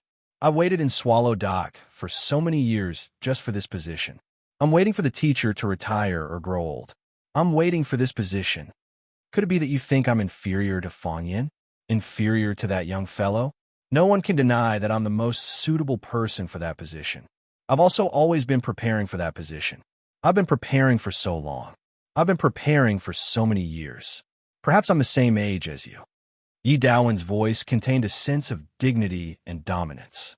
He said in a heavy voice, "But he wants to suppress me. That old fellow wants to suppress me. He wants to suppress our Yi family's Fong Yin. Fong Yin has become his accomplice."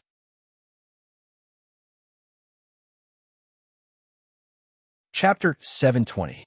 The sky was gray, and dark clouds were rolling. It was as if a huge cloth was about to cover the sky. The wind had stopped, but the rain arrows that could pierce through the darkness didn't fall in time. She felt like she was surrounded by a dome. It was so oppressive that she couldn't breathe. Although the windows were open, the room still made her feel restless. She had the urge and desire to walk out of the room, to the yard, and into the rain. It would be best if there was a heavy rain. Yi Ro stood at the door and thought for a long time. She said, "If Fong Yin can become a teacher of Swallow Dock, I'll be happy." "Ro!" Yi Daowen shouted. Between him and Fong Yin, his daughter was supporting another man. It made him very uncomfortable as a father. Yi Ro wasn't overwhelmed by her father's aura. She still looked calm. She sighed softly. This choice made her feel very uncomfortable. "It's not that Fong Yin is more important than you. You're my father. You gave me everything I have. In my heart, no one is more important than you," Yi Ro said softly, as if she was explaining something. "But Fong Yin is indeed more suitable than you. He's capable, intelligent, and selfless. Or rather, he doesn't have too much selfishness. He wants Swallow Dock to be Swallow Dock. He respects it, and doesn't want to use it to achieve his own achievements and ambitions.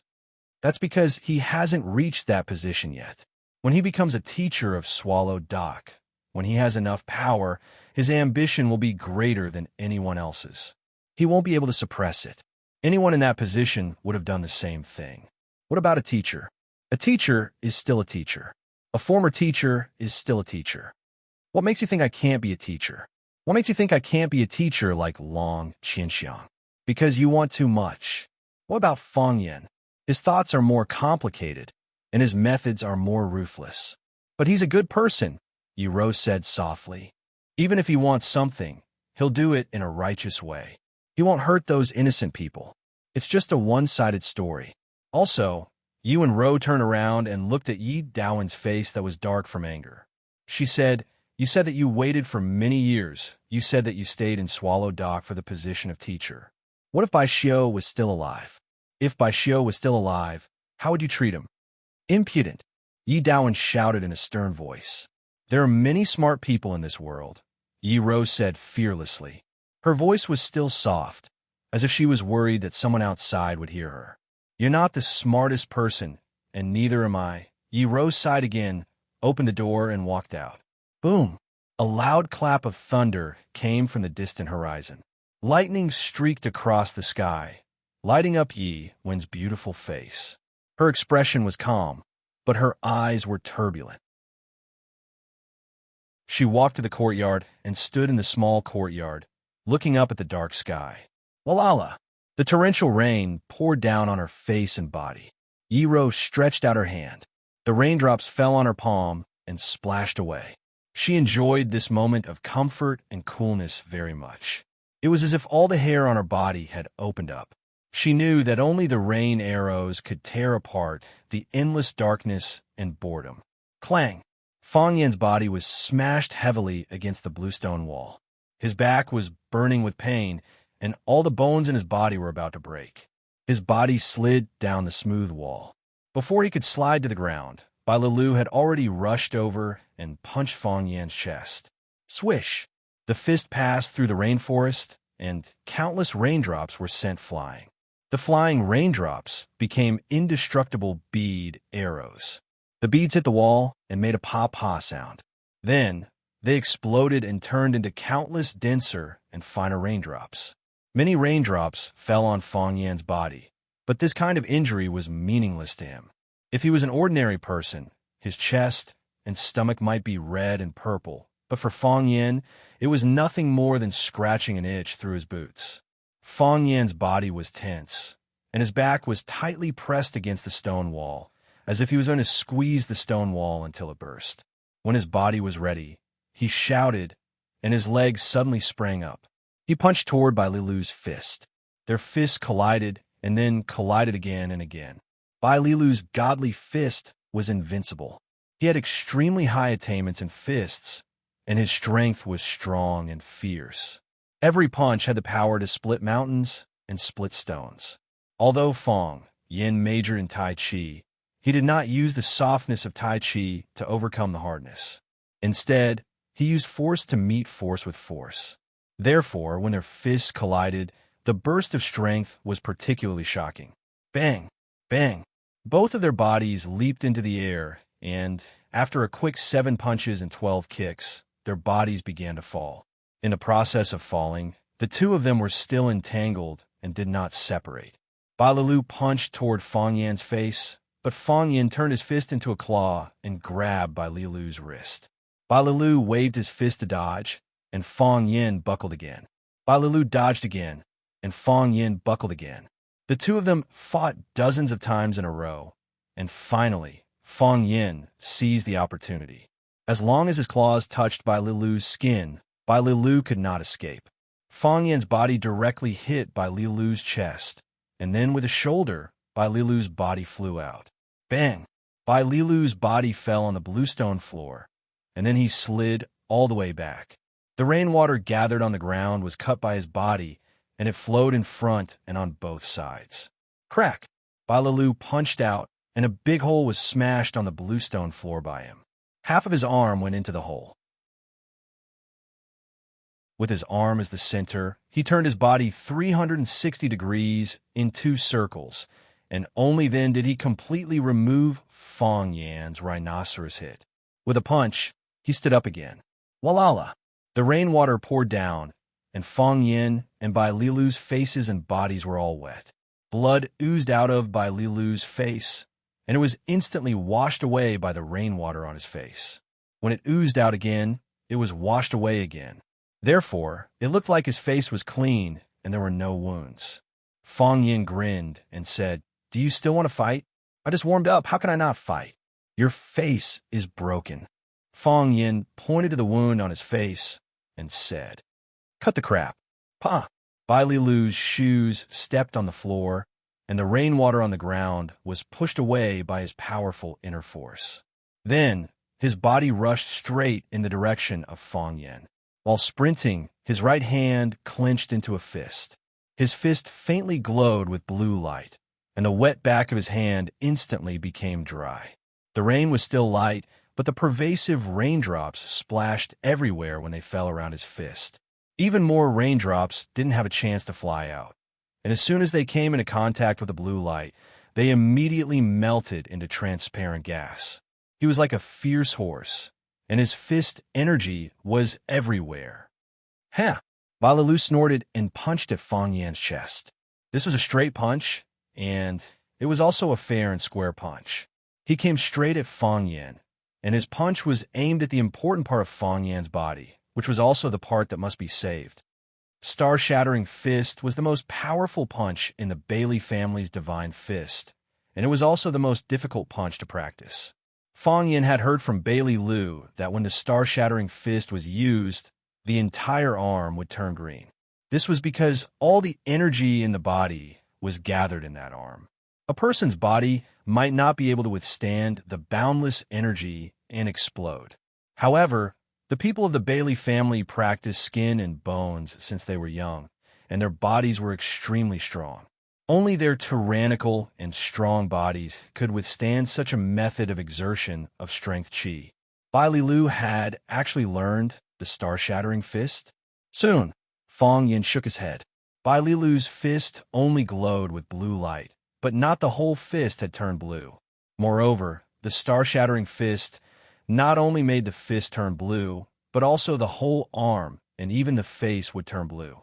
Bai Li Lu should have only touched the surface of the star-shattering fist, and it would take a long time for him to really master it. However, at his age, he was already considered a genius. Perhaps the curse of the divine fist being difficult to enter the path would be broken by him.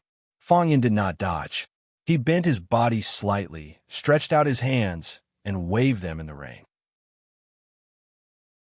His left foot was the center, and his right foot was drawing a circle in the rain. His hands waved faster and faster, and the rain from the sky was slapped away by his sleeves and palms. By the time his body turned into an illusory shadow, not a single drop of rain could fall on his body. His body became a transparent state of vacuum. Not a feather could fall, not a leaf could be added. Those who could practice to this level could already be called Grandmaster of Tai Chi. When Fong Yin waved Tai Chi, even the heavy rain could not fall on him. He was simply a monster that everyone feared. Bai Li Lu sprinted in the rain, and his fist was getting closer and closer to Fong Yan's chest. In the process of running, the color of Bai Li Lu's fist became darker, and the green light gradually converged, slowly shrinking into his flesh. Star-shattering fist. This was the real star-shattering fist. I've been tricked. Fong Yin was shocked. Bai Li Lu, this bastard, actually hid his strength at this critical moment. He wanted to give Fong Yin a fatal blow at this moment. Pa! Bai Li Lu punched Fong Yan's chest, and Fong Yan's body flew out.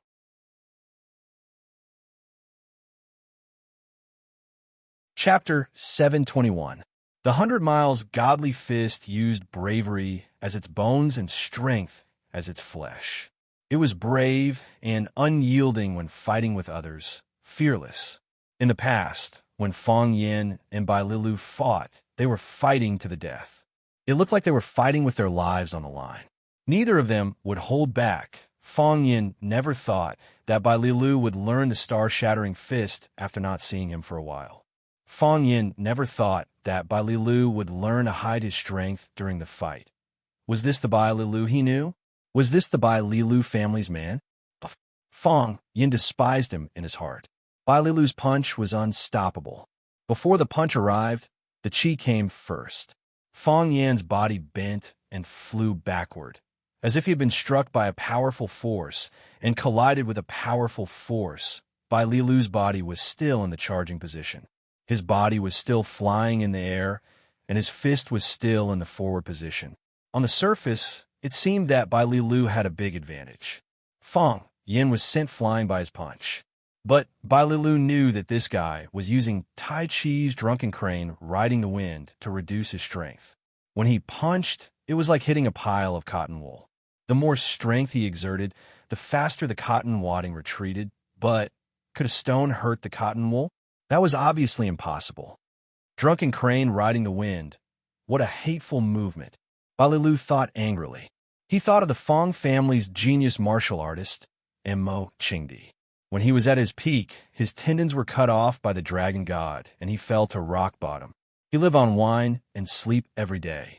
But at that time, he created this desireless movement technique, drunken crane riding the wind.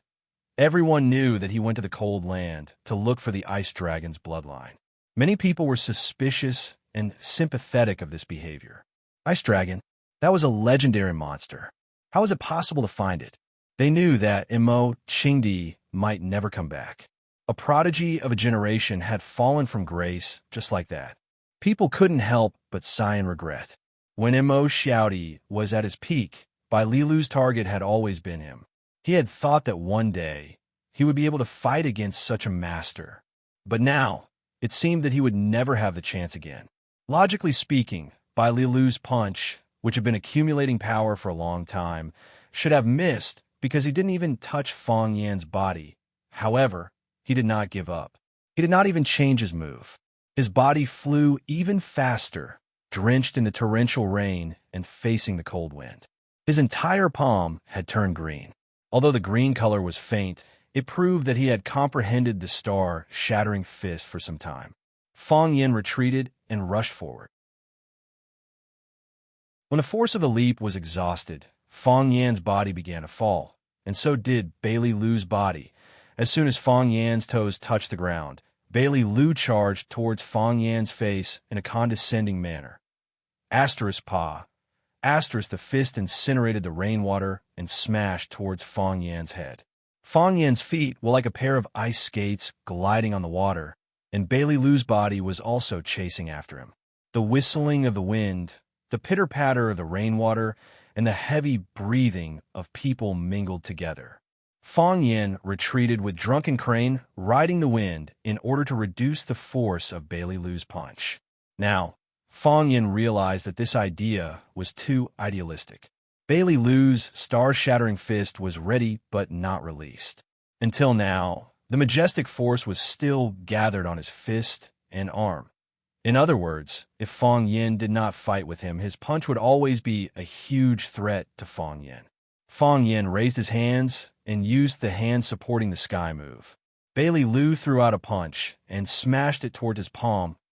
Bang! The fist and palm collided, making a crisp sound of impact. Kacha! Fang Yan's feet sank, and both of his legs stepped into the blue stone floor at the same time, all the way to his knees. The cracks on the stone floor were still extending outwards, and the sound of stones cracking could be heard in the surroundings. Kacha! Kacha! Bai Lu punched, but he did not stop there. With the help of the rebound force, his body leaped into the air, and then he landed again. Once again, he clenched his fist and punched towards Fang Yan's head. Fang Yan raised his hand again to block. Bang! The fist and palm collided again. Kacha! Fang Yan's legs continued to sink. Bai Lu's body rebounded into the air again, and he once again swung his star-shattering fist from above. Kacha! Kacha! Kacha! Fang Yan's body was like a wooden stake being hit by a huge hammer again and again into the depths of the ground. Fang Yan's body sank, and both of his legs were almost completely submerged in the blue stone. He could feel the sharp stone fragments cutting his little brother between his legs. Bai Lu's body flew into the air again. Then he clenched his fists, and with strong winds and heavy rain, he rushed towards Fang Yan. This was the last blow. It was also a fatal blow. Walala! His body fused with the torrential storm, like a blurry shadow, a bolt of lightning that was full of lethality. Bang, bang! Bai Lu punched again. Fang Yan raised his face, letting the bean-sized raindrops hit his cheeks, eyebrows, and eyes. The sky was gray and covered by the curtain of rain. He could not see Bailey Liu's figure and expression at all. However, he could clearly see his fist, his cyan fist, which contained a violent power, was swung forward. "Go to hell," Bailey Liu roared.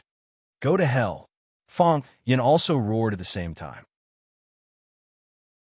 This time, he did not use his hands to hold up the sky, but when Bailey Liu's fist was about to hit his head, he clenched his right fist and punched out. Bang! Bailey Liu's body was like a rocket that was launched, flying towards the boundless sky at a speed that was 10 times faster than when he came. Uffed. Fong Yin spat out a mouthful of blood, and his body fell weakly to the ground. The rain was a little lighter, and it pattered on this seemingly fresh world.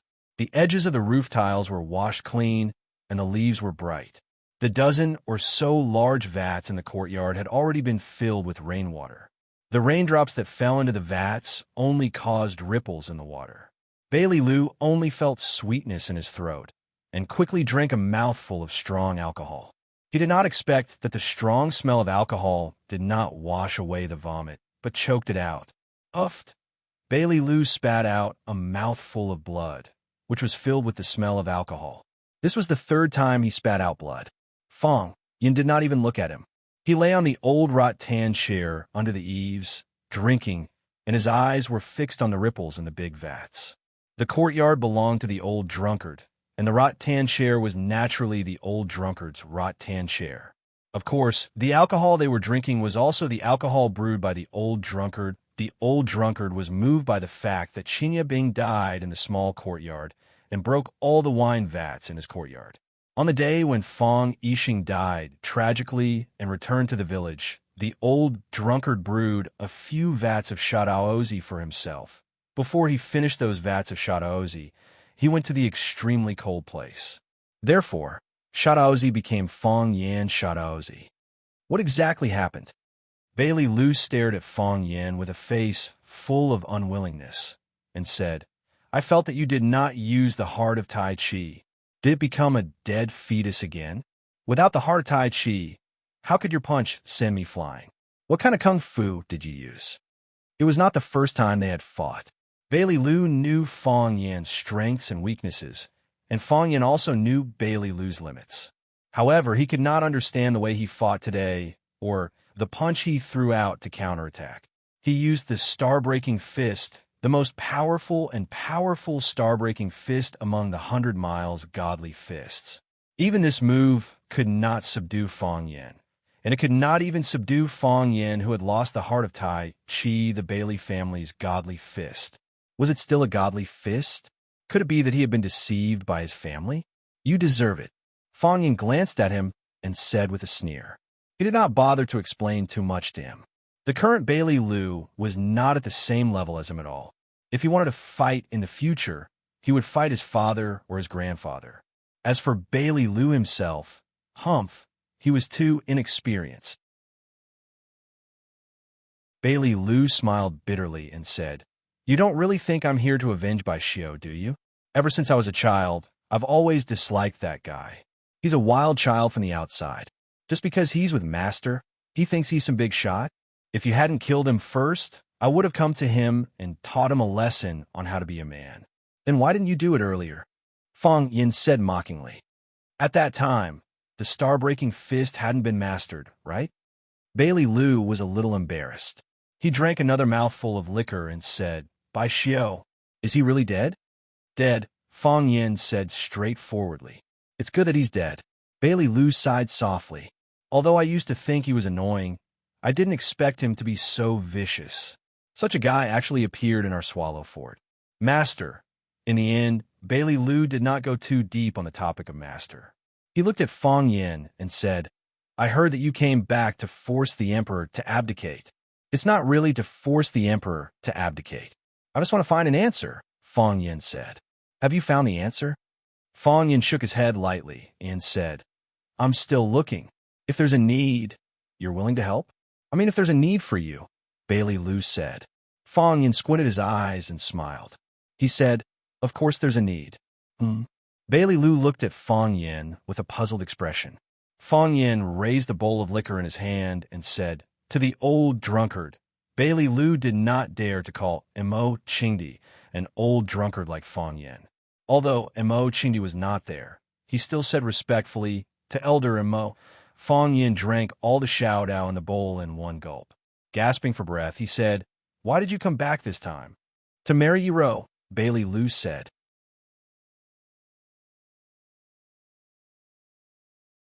Chapter 722.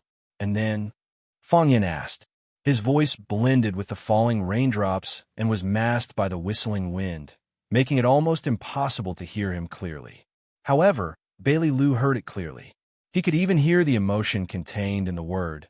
And then, he was angry, and he cared a lot about it, but he pretended to not care. And then, probably the same as Yi Fengsheng, the elders of the family go to the Yi family to propose marriage and give generous betrothal gifts. First, they choose a close date to drink a glass of engagement wine, and then choose an auspicious day to complete the wedding. Enter the bridal chamber, give birth to a child. Isn't that the process of marriage? After everything is done, the two people have to spend the rest of their lives together. "I won't do anything to you." Fang Yin took a big gulp of wine and said with a smile, "Yi Ro will kill you." "Yes." Bailey Lu drank up the shadaozi in one breath, wiped the wine stain on the corner of his mouth, and said, "I'll drink another bowl. I can't drink such strong shadaozi outside, and I can't drink the shadaozi brewed by Senior Mo outside." Fang Yin ignored him. He ran to the wine jar in the room and took out another big bowl. He sat back on the small stool under the eaves and continued the topic. He looked at Fang Yin and said, "Yi Ro will kill me. I know Yi Ro will kill me, and they also know Yi Ro will kill me. But why do they still want me to marry Yi Ro?" Fang Yin looked at Bailey Lu with bright eyes and a little smile. He asked, "Do you like Yi Ro?" "I asked them why do they still want me to marry Yi Ro?" Bailey Lu said angrily. "I asked first, do you like Yi Ro?" Fang Yin asked again, and the smile on his face began to widen. Bailey Lu thought for a moment and said, "If you have to find a marriage partner, there is nothing wrong with Yi Ro." "Well, I admit that I like Yi Ro. You also know that among our group of friends, there aren't many who don't like her. At that time, we were a group of men hunting birds in the mountains and fishing in the water, but Yi Ro never played with us. Although we said she was unsociable and didn't like to play with such a girl, we actually hoped that she could be with us.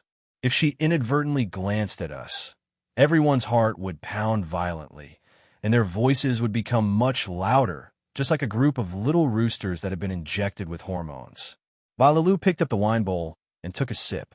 He felt the strong aroma of the wine, but his eyes were fixed on the water droplets that continuously dripped from the eaves into the pool.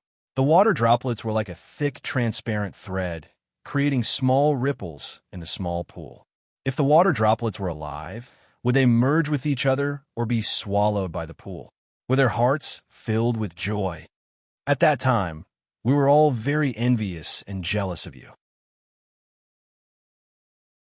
We wanted to play with Yi Ro, but we didn't know what reason to get close to her. You were different. Because of the competition every year, you two were born to be enemies.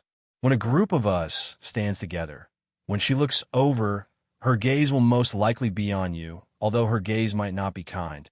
You can also go up and provoke her or even insult her, and then wait for her to retaliate. In fact, we are all envious of you." Fang Yin nodded, looked at Bailey Lu, and said, "So, you like Yi Ro, so you won't object to this marriage. Even if you object, you won't object so fiercely.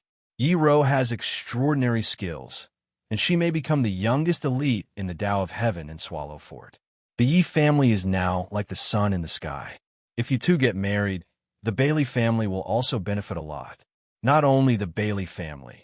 As long as the Yi family spreads the news that Yi Ro is looking for a man, the other families in Swallow Dock will probably rush to marry her. As you said, if you want to find a woman to marry, who doesn't want to marry Yi Ro?" After a pause, Fang Yin said, "Of course, it won't be easy for you to take advantage of this. The Yi family will never let Yi Ro go. So, do they ask you to be their son-in-law?" Bailey Lu grinned and said, "We can do this, but you can't. I have an elder brother and a younger brother. I have 4 or 5 cousins and more than a dozen brothers and sisters. Even if I, Bailey Liu, sacrifice for my family or for my beauty, it's not a big deal. For example, Li Xiaodian has an elder brother, Li Xiaolong. Li Xiaolong is so powerful that he can support the Li family. It's not a bad thing for Li Xiaodian to marry into the Yi family and be the peace ambassador between the two families. You don't consider my and Yi Ro's opinions. This business is really good. Fang Yin sighed and said, "What business? You put it so bluntly. This is true love. Although Yi Ro doesn't necessarily love us, we love Yi Ro." "Then, let's go back to my first question," Fang Yin said with a smile. "Aren't you afraid that Yi Ro will kill you? What about you?" Bailey Liu looked at Fang Yin with a bowl of wine in his hand and said, "Like you said, you won't do anything. Yi Ro is responsible for killing people, and I'm responsible for digging holes. I can't bear to let Yi Ro bear such a heavy workload alone. Look, I know it's like this. If I only consider Yi Ro's opinion, I think I can get a try." He thought, "I'm not worse than you, Fang Yin. If I make love to you, Yi Ro may fall in love with me in the future. But if I only consider your opinion, we're brothers. I've helped you. My family forced me to do this. You can't just kill me with a sword. But if I have to consider your and Yi Ro's opinion at the same time, I'm afraid no one dares to accept this marriage, right? The weight of you and Yi Ro together is no less than that of those rich and powerful families. You are a smart man," Fang Yin said as he looked at Bailey Liu with a bowl of wine in his hand. "Come on, let me toast you. Because I didn't steal your woman? No." Fang Yin shook his head and said, "Because you made the right choice. You should know that I will really kill people. I've already killed Bai Xiao." Bailey Liu clinked his bowl with Fang Yin's and said, "Some people are not easy to kill. Then kill them slowly," Fang Yin said. "Anyway, I'm not too busy now. Once upon a time, there was a mountain called Monkey Mountain. There was a Taoist temple on the mountain, and there were a group of old monks in the temple. The Taoist temple was located on the mountainside of Monkey Mountain, built against the cliff. Half of the Taoist temple was suspended in the air. From a distance, it looked like it was flying in the clouds. Because of the rain, the mountain was blurred and the fog was rolling. The entire Taoist temple was shrouded by the rain and the fog. The Taoist priests in the temple were doing their evening classes in the One Mind Temple. There were also a few old Taoist priests in the kitchen, preparing dinner for the Taoist temple. Such a tranquil and comfortable scene. Every day passed in this manner. In the past few decades, it was rarely broken by anything. However, today was not an ordinary day. On the cliff of the Taoist temple, a black figure was climbing along the cliff. His posture was calm, and his speed was fast. He looked as if he was walking on flat ground. From the bottom to the top, he was like an agile old monkey or a soaring eagle. His body was almost flying toward the outer wall of the Taoist temple. The tips of his feet lightly touched the protruding but precipitous rocks, and then he stepped on a large rock even higher up. When his body reached the top of the void suspension temple, his body paused for a moment. He lowered his voice and looked around. Then his body jumped down like a bat and quietly entered the window of the void suspension temple. There was no one in the room, nor was there any sound. He could not even hear a person's breathing or pulse. This was something he had already inquired about when he came in. He did not stop and continued to climb until he reached the door of a locked room on the top floor. He pressed his palm on the golden lock, and his inner strength burst forth. With a slight ding, the copper lock automatically bounced open. He held the lock in his hand, pushed open the door, and entered. The room was dark, but it was not a problem for the black-clothed man. He didn't even need a flashlight to walk around the house freely. For martial artists of their level, night vision was not a very impressive skill. There were rows of bookshelves in front of him, and there were all kinds of books and ancient books on them. The room was filled with a strong, scholarly atmosphere, but there was no smell of decay. Instead, there was a faint fragrance. The black-clothed man reached out and quickly searched through the books, looking for a place where the treasure could be hidden.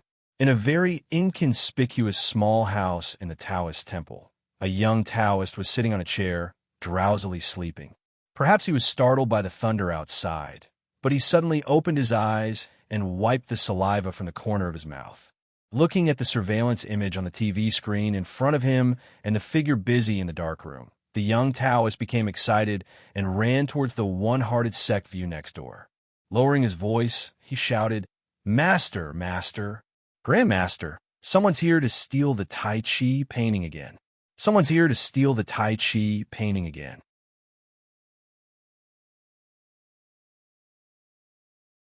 Chapter 723. The sky was dark and misty, and the rain was hazy. The old parasol tree in the courtyard was washed clean by the rain, and the large leaves of the parasol tree showed the green color of their youth, like green jadeite leaves that had just bloomed. There was an open vat under the Chinese parasol tree. The water in the broken vat was already full, and the new water flowed out, flowing into the stream next to the courtyard. Tiny ripples appeared on the surface of the water because of the newly fallen raindrops.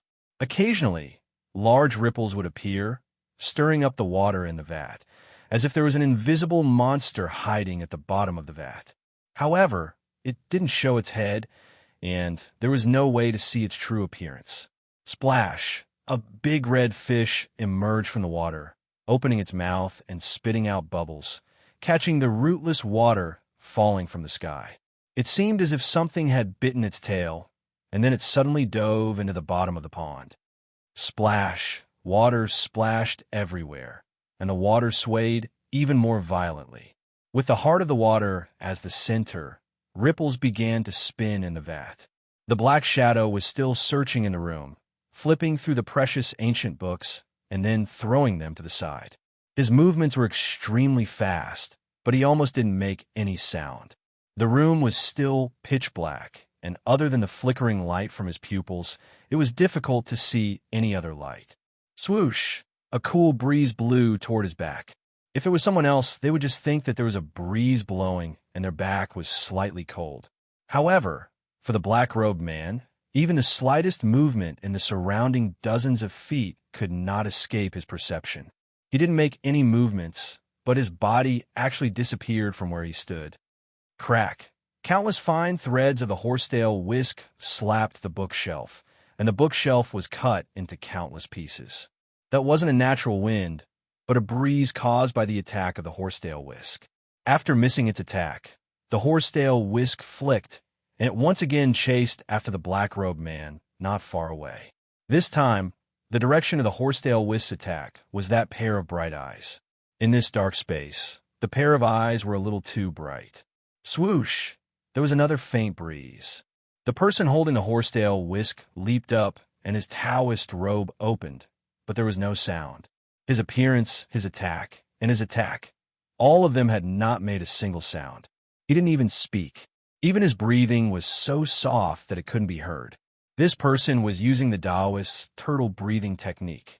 His internal organs were like a turtle in a dormant state, but his body still maintained a powerful offensive ability. Asterisk pa, asterisk the black-clothed man's body disappeared, and the horsetail whisk struck the bookshelf again. The bookshelf could not withstand such gravity, and with a crack, a wooden board fell off. Then, the entire bookshelf began to collapse, making a crashing sound. What was different was that this time, the direction in which the man in black disappeared was not to dodge or retreat. Instead, he took the initiative to greet the horsetail whisk. "Evil creature, you're courting death." The middle-aged Taoist priest was infuriated by the black-clothed man's arrogant and conceited behavior. He bellowed and suddenly withdrew his horsetail whisk. Then, he swung it towards the black-clothed man's chest. This time, the horsetail whisks were no longer gathered together. Instead, they were scattered and flew towards the man in black like countless flying needles. The fine threads on the horsetail whisk actually broke free from the handle and became a dense mass of deadly hidden weapons that covered all the important acupuncture points on the man's chest and face. "Ignorant child, don't scold me." The black-clothed man scolded, and at the same time he swung his palm out. If there were bystanders, they would definitely be amused by this scene. The black-clothed man came to steal someone's treasure, but after being caught red-handed, he did not want to let others scold him. This was truly tyrannical. What was even funnier was that he called a middle-aged Taoist priest a ignorant child, whose child would grow up so quickly. This humble Taoist is Fragrant Flower Pavilion's book reader, Qing Xian. Who are you? The Taoist sect had a saying, 3 secrets and 7 mysteries. The 3 secrets were the 3 top experts of the Ji generation, while the 7 mysteries were the heroes of the Xian generation. The 3 secrets and 7 mysteries each had their own strengths, and they were the backbone of the Taoist sect. 3 secrets and 7 mysteries. Let's see if you're fishing for fame. As the black-clothed man spoke, the wind from his large palm swept away the sword-like hard needles. Dong, dong, dong. The needles pierced into the wall or bookshelf, making dull sounds. Qing Xian was shocked. It was very common to use the strength of one's palm to deflect hidden weapons. However, what he swung out were countless hairs of the horsetail whisk, and he used the powerful technique of sweeping away an army of 1,000. Receiving 1 hidden weapon was not considered a skill, and receiving 3 to 5 hidden weapons was understandable. However, how much strength did one need to slap out thousands of hairs at the same time? Who was this person? How did he have such strength? While Qing Xian was shocked, he already held the horsetail whisk and moved towards the black-clothed man. After the black-clothed man swatted away the hairs, his momentum did not decrease. He ignored the sharp handle in Qing Xian's hand, and his palm landed on Qing Xian's chest. Puff! Qing Xian immediately spat out a mouthful of blood, and his body flew backwards. Clang! His body smashed heavily onto a row of bookshelves, causing them to topple over. This triggered a domino effect, and the bookshelves were also smashed down. Dust flew everywhere in the room, and books fell to the ground, making a hissing sound. Puff! After Qing Xian's body fell to the ground, he spat out another mouthful of blood. He held his chest and asked, "Who are you?" Actually, when he asked this question, the answer was already very clear. Because in the entire Huaxia, there were very few people who could send him flying with 1 palm. The black-clothed man did not answer Qing Xian's question. Instead, he walked towards Qing Xian step by step and asked in a low voice, "Where is the Tai Chi painting?" The black-clothed man's theft had been discovered, and he had caused such a huge commotion.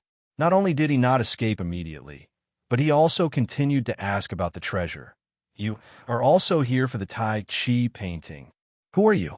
Where is the Tai Chi painting?" The black-clothed man had already walked in front of Qing Xian, and he looked down at him. "Don't waste time. If I attack again, you will already be dead. You should have been killed by me just now. How can Qing Xian? How can I be threatened by evil people?" Qing Xian held his chest and laughed coldly. He wanted to stand up, but his internal organs were seriously injured, and he could not move. "It's just death. I am a monk. Why would I care about this?" "Then you can go and die," the black-clothed man said expressionlessly. As he spoke, he lifted his foot and was about to step down. Immeasurable heavenly venerate. An old voice came through the window. The voice was loud and clear, like thunder. It was so loud that it made one's eardrums buzz. "Mr. Black Dragon, you have the time to come to Immeasurable Temple as a guest. Why are you doing such a secretive thing? Why are you fighting with a junior?" The black-clothed man glanced at Qing Xian and knew that he could not step down anymore. The leader of the group had stood up, but he still attacked an injured junior. It was really embarrassing. "Old Taoist Tai Chong, you are not dead yet," the black-clothed man shouted outside. The moment he spoke, the buzzing in his ears immediately disappeared. Using sound to attack the enemy and using sound to subdue the enemy was the principle of imbuing strength into one's voice. For experts of their level, there was nothing in the world that could not injure or subdue the enemy. Who cares about life and death? The old voice said with a smile. "Since Mr. Black Dragon is here, would you like to come out and meet me?" "Why not?" the black-clothed man said aloud. He slapped the tightly locked window of the house with his palm. The window made of rosewood shattered into sawdust and scattered in all directions. The black-clothed man's feet did not move. He did not need any leverage, but he had already flown out of the window. Cha! His feet landed on a blue stone in the courtyard. The blue stone did not move at all. Not even the rainwater beneath his feet was disturbed.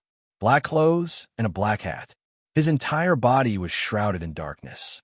His face could not be seen clearly. Even his figure could not be seen clearly.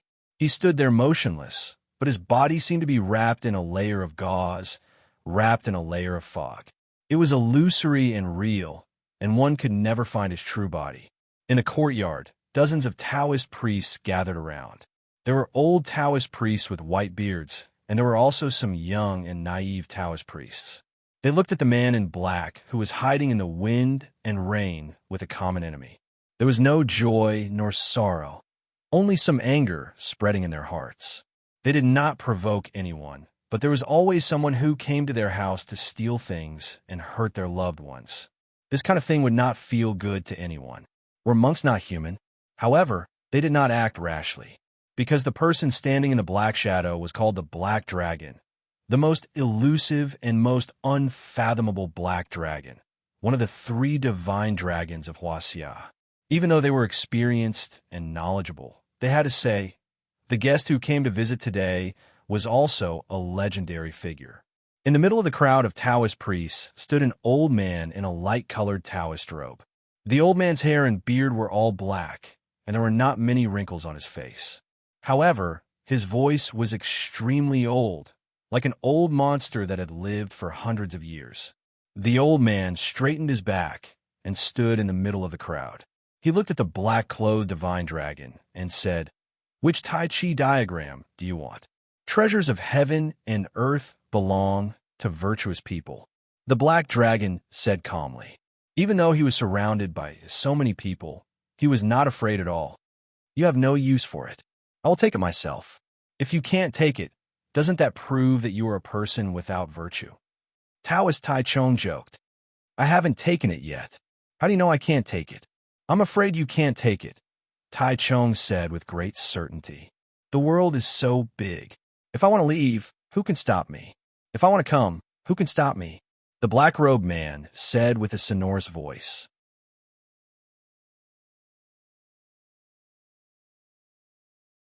Chapter 724. The world is so big. If I want to leave, who can stop me? If I want to come, who can stop me? The black-clothed man's voice was powerful, and it sounded like he was full of confidence when he said this. And he stood there with his head held high, fearless of the wind and rain, looking like a majestic idiot. "Such heavy rain. Can't you just stand under the eaves for a while?" It had to be said that some martial arts masters did things to show off, and it was still very objectionable. Did standing in the courtyard with an umbrella make people think that you're not a black dragon or a peerless master? Not friendly at all. Black dragon, don't be presumptuous. My immeasurable temple is the orthodox Taoism. How dare you come here and behave atrociously? Are you trying to bully my immeasurable temple? Let me meet him. Immeasurable Temple had always been known as the orthodox Taoism, the foundation of Taoism, and the place where many strong masters came from. Sect Master Tai Chong, Junior Brother Tai Su, and Tai Ying, the 3 great celestial masters, had already entered the heavenly Tao realm, and their martial arts had reached perfection. Because these people were old and had high status, they were dedicated to Taoism and almost did not get involved in worldly affairs. Therefore, the outside world was familiar with the 3 secrets and 7 mysteries. Fang Yan's Taoist, Master Tianjizi, was one of the 3 secrets, and he was likely to take over the Taoism palm seal. Tao addict Song Zhenyang was about the same age as Tianjizi, but he had a very high seniority and was the last disciple of the previous Taoism sect master. Fu Xing Tai Su was in seclusion and did not come out for several years, and Tai Ying was in the Monkey Mountains cave of no solution. Only Tai Chong could suppress the black dragon. Tai Chong did not say anything, but the descendants of Taoism around him had already started to retaliate. Although they were monks, they had profound cultivation and were proud and arrogant. Today, they were bullied by the black dragon, and they were already sulking. Now that they heard the black dragon's arrogant words, they naturally wanted to rush up and fight him for 300 rounds. The black dragon sneered and said, The 3 secrets and 7 mysteries are well known in the outside world, and I think they should have some real skills. But I just met a guy in the library who called himself Qing Xian. I think he should be one of the 7 mysteries. In the end, he was slapped by me in 1 round. Although he has some backbone, what's the use? Didn't he still fall to the ground with a slap? Black Dragon, how dare you bully junior apprentice brother Qing Xian? I'm Yu Xian. I'll fight you. Everyone, let's get rid of this old fellow. He's really going too far. Mr. Black Dragon is a guest from afar. Everyone, don't be rude. Taoist Taichung said. The old Taoist priest Taichung's prestige was extremely high. As soon as he opened his mouth to speak, there was not the slightest bit of noise in the courtyard. Taoist Taichung looked at the Black Dragon and said, "If you are a friendly guest, we will naturally welcome you with tea. But if you are a malicious guest who wants to steal our treasures, our immeasurable monastery can only sweep you out. Does Mr. Black Dragon want to leave on your own, or do you want us to drive you away?" It had to be said that the Black Dragon did have the ability to act tough. If an ordinary person were to stand in the rain, they would have long been drenched. How could a drowned rat have any prestige to speak of? The Black Dragon was different. He had been standing in the rain for a long time, and the rain today was indeed very heavy. The rain was boundless, but not a single drop fell on Black Dragon's clothes. Even now, his body remained dry and clean. He did not move at all, but the black robe on his body fluttered, and a rain of arrows flew out in all directions of the courtyard. Whoosh, whoosh, whoosh. Countless raindrops turned into countless rain arrows, and countless rain arrows flew towards the surrounding Taoist priests. The young Taoist priests retreated nervously. The middle-aged Taoist priest and the old Taoist priest came forward and waved their sleeves. With a flick of their horsetail whisks, they sent the rain arrows flying. This is to teach you a lesson for not being polite, the Black Dragon said in a gloomy voice. The Black Dragon did not intend to use this move to injure anyone. He only wanted to create some chaos in the crowd. Taichung and a few older Taoist priests stood there expressionlessly. When the rain arrows flew in front of them, they automatically bounced off, as though they had encountered an invisible wall. Even a young Taoist priest standing behind them would not be harmed in any way. After the Black Dragon was done teaching the young one a lesson, his gaze shifted to the old one. He looked at the old Taoist priest Taichung and said, "Taichung, I'm here for the Taiji painting. Give me the Taiji painting, and I will naturally leave. The Taiji painting already has a successor. It will be sent out on a chosen day. Naturally, I can't give it to you," said the old Taoist priest Taichung indifferently. "Who can obtain this Taiji painting?" asked the Black Dragon in surprise. "Naturally, it's a fated person." "A fated person?" The Black Dragon sneered. "You monks and Taoist priests just like to play tricks. What do you mean by fated people? Those who have a close relationship with you are fated people? It's fine if those vulgar people in the outside world like to play tricks behind the scenes, but even you monks and Taoist priests like to play such tricks. Don't you have any shame? You keep saying that you believe in gods, but if there really is a god, the first thing they will punish would be believers like you who are duplicitous and use their name to cheat." "Heavenly Lord of the Immeasurable," Taichung chanted and said, "it looks like this old Taoist will have to do something today. To be able to fight with old Taoist Taichung, it's not a wasted trip." As the Black Dragon spoke, his body vanished into thin air.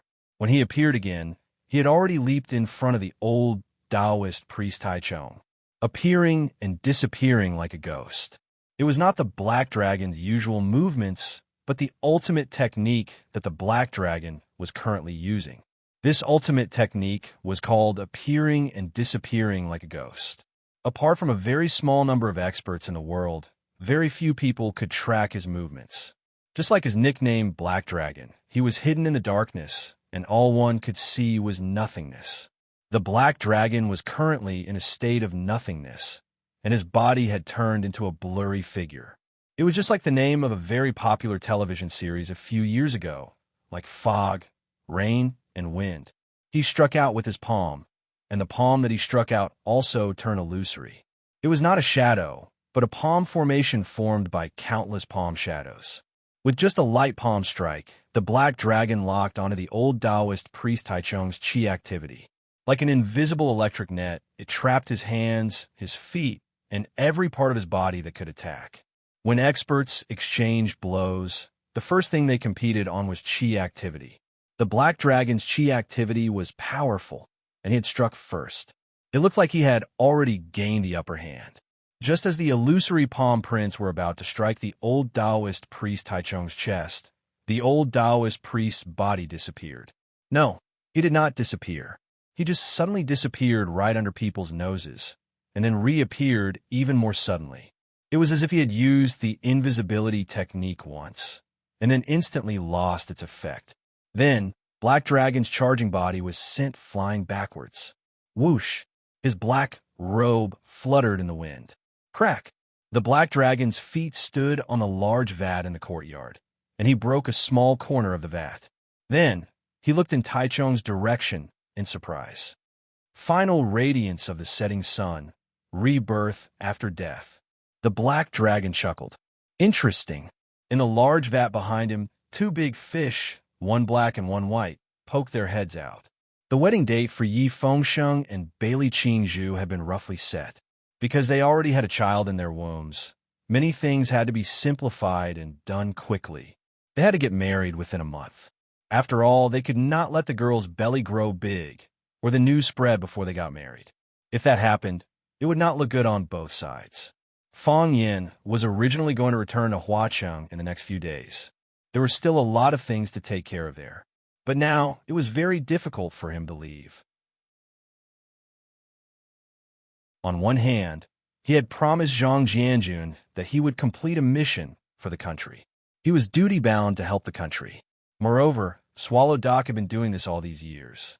Some obtained merit, and some were buried in the earth. But no one had ever retreated. In addition, he wanted to wait until his good brother Yi Fengsheng got married before returning. Yi Fengsheng was the first to get married among his group of brothers, and he might be the first to become a father. Of course, he could not rule out the possibility that some of these fellows had illegitimate children that could already be used as soy sauce. Yi Fengsheng spread the news that Zhu Zaidan, who was far away in the North Sea, was also said to be coming back. At that time, his group of brothers could have a good reunion. Most importantly, Fang Yin could not bear to go back. During the days he was in Swallow Dock, he accompanied his mother to the mausoleum in the back mountain every morning to sweep his father's grave. He would pour a cup of wine for him, light a stick of incense, and then help his mother tidy up her vegetable garden. In the afternoon, he would chat with his grandfather and push his wheelchair and the Vajra eagle around Shahizi. The rest of the time was used to accompany Yi Ro, walking with her, eating with her, watching the sunrise with her, and watching the sunset with her. Because Yi Ro was seriously injured while climbing the Heaven's Path, she still could not practice martial arts. Therefore, Fang Yin took her around all day, and the Yi family did not say anything. Yi Daowen seemed to have forgotten the unpleasant conversation with his daughter and turned a deaf ear to her disobedient behavior. It was as if it had never happened. Yi Ro and Yi Ro made a bet because of Fang Yin. Although Yi Ro won the bet, she still promised to take a day to go shopping with Yi Ro, although she did not know what to do. Hearing that Yi Ro and Yi Ro were going shopping in Yanjing City, Fang Yin volunteered to take the responsibility of driving them. Now, he followed behind the two women, carrying big and small bags in his hands, but what he got was all kinds of dissatisfaction from Yi Ro. "Sister, we're going shopping. Why do we need to bring a third wheel? I was going to take you to see a handsome guy." Yi Ro complained, but she pulled Yi Ro into one brand store after another to try on clothes and shoes. "You can also go to see handsome guys now. After seeing them, you will find that a man with inner qualities like me is really rare," Fang Yin said with a smile, and kept making eyes at Yi Ro along the way. When he was in Swallow Dock, he always had the feeling that he was being watched. He couldn't do anything intimate with Yi Ro. After coming out, the sky was high and the sea was wide, and it was easy to do something overboard. Fang Yin was even thinking of not going back tonight. He was going to find a hotel and get a room. But what about Yi Ro? This third wheel is really annoying. You're tuning in to the Romance Rendezvous YouTube channel. We're so grateful for your support, and don't forget to subscribe to join us on this incredible journey through captivating stories. Your generosity through donations truly makes a world of difference, as it's the primary source of revenue that allows me to expand and enhance this channel for you. Thank you from the bottom of my heart for being a part of this adventure.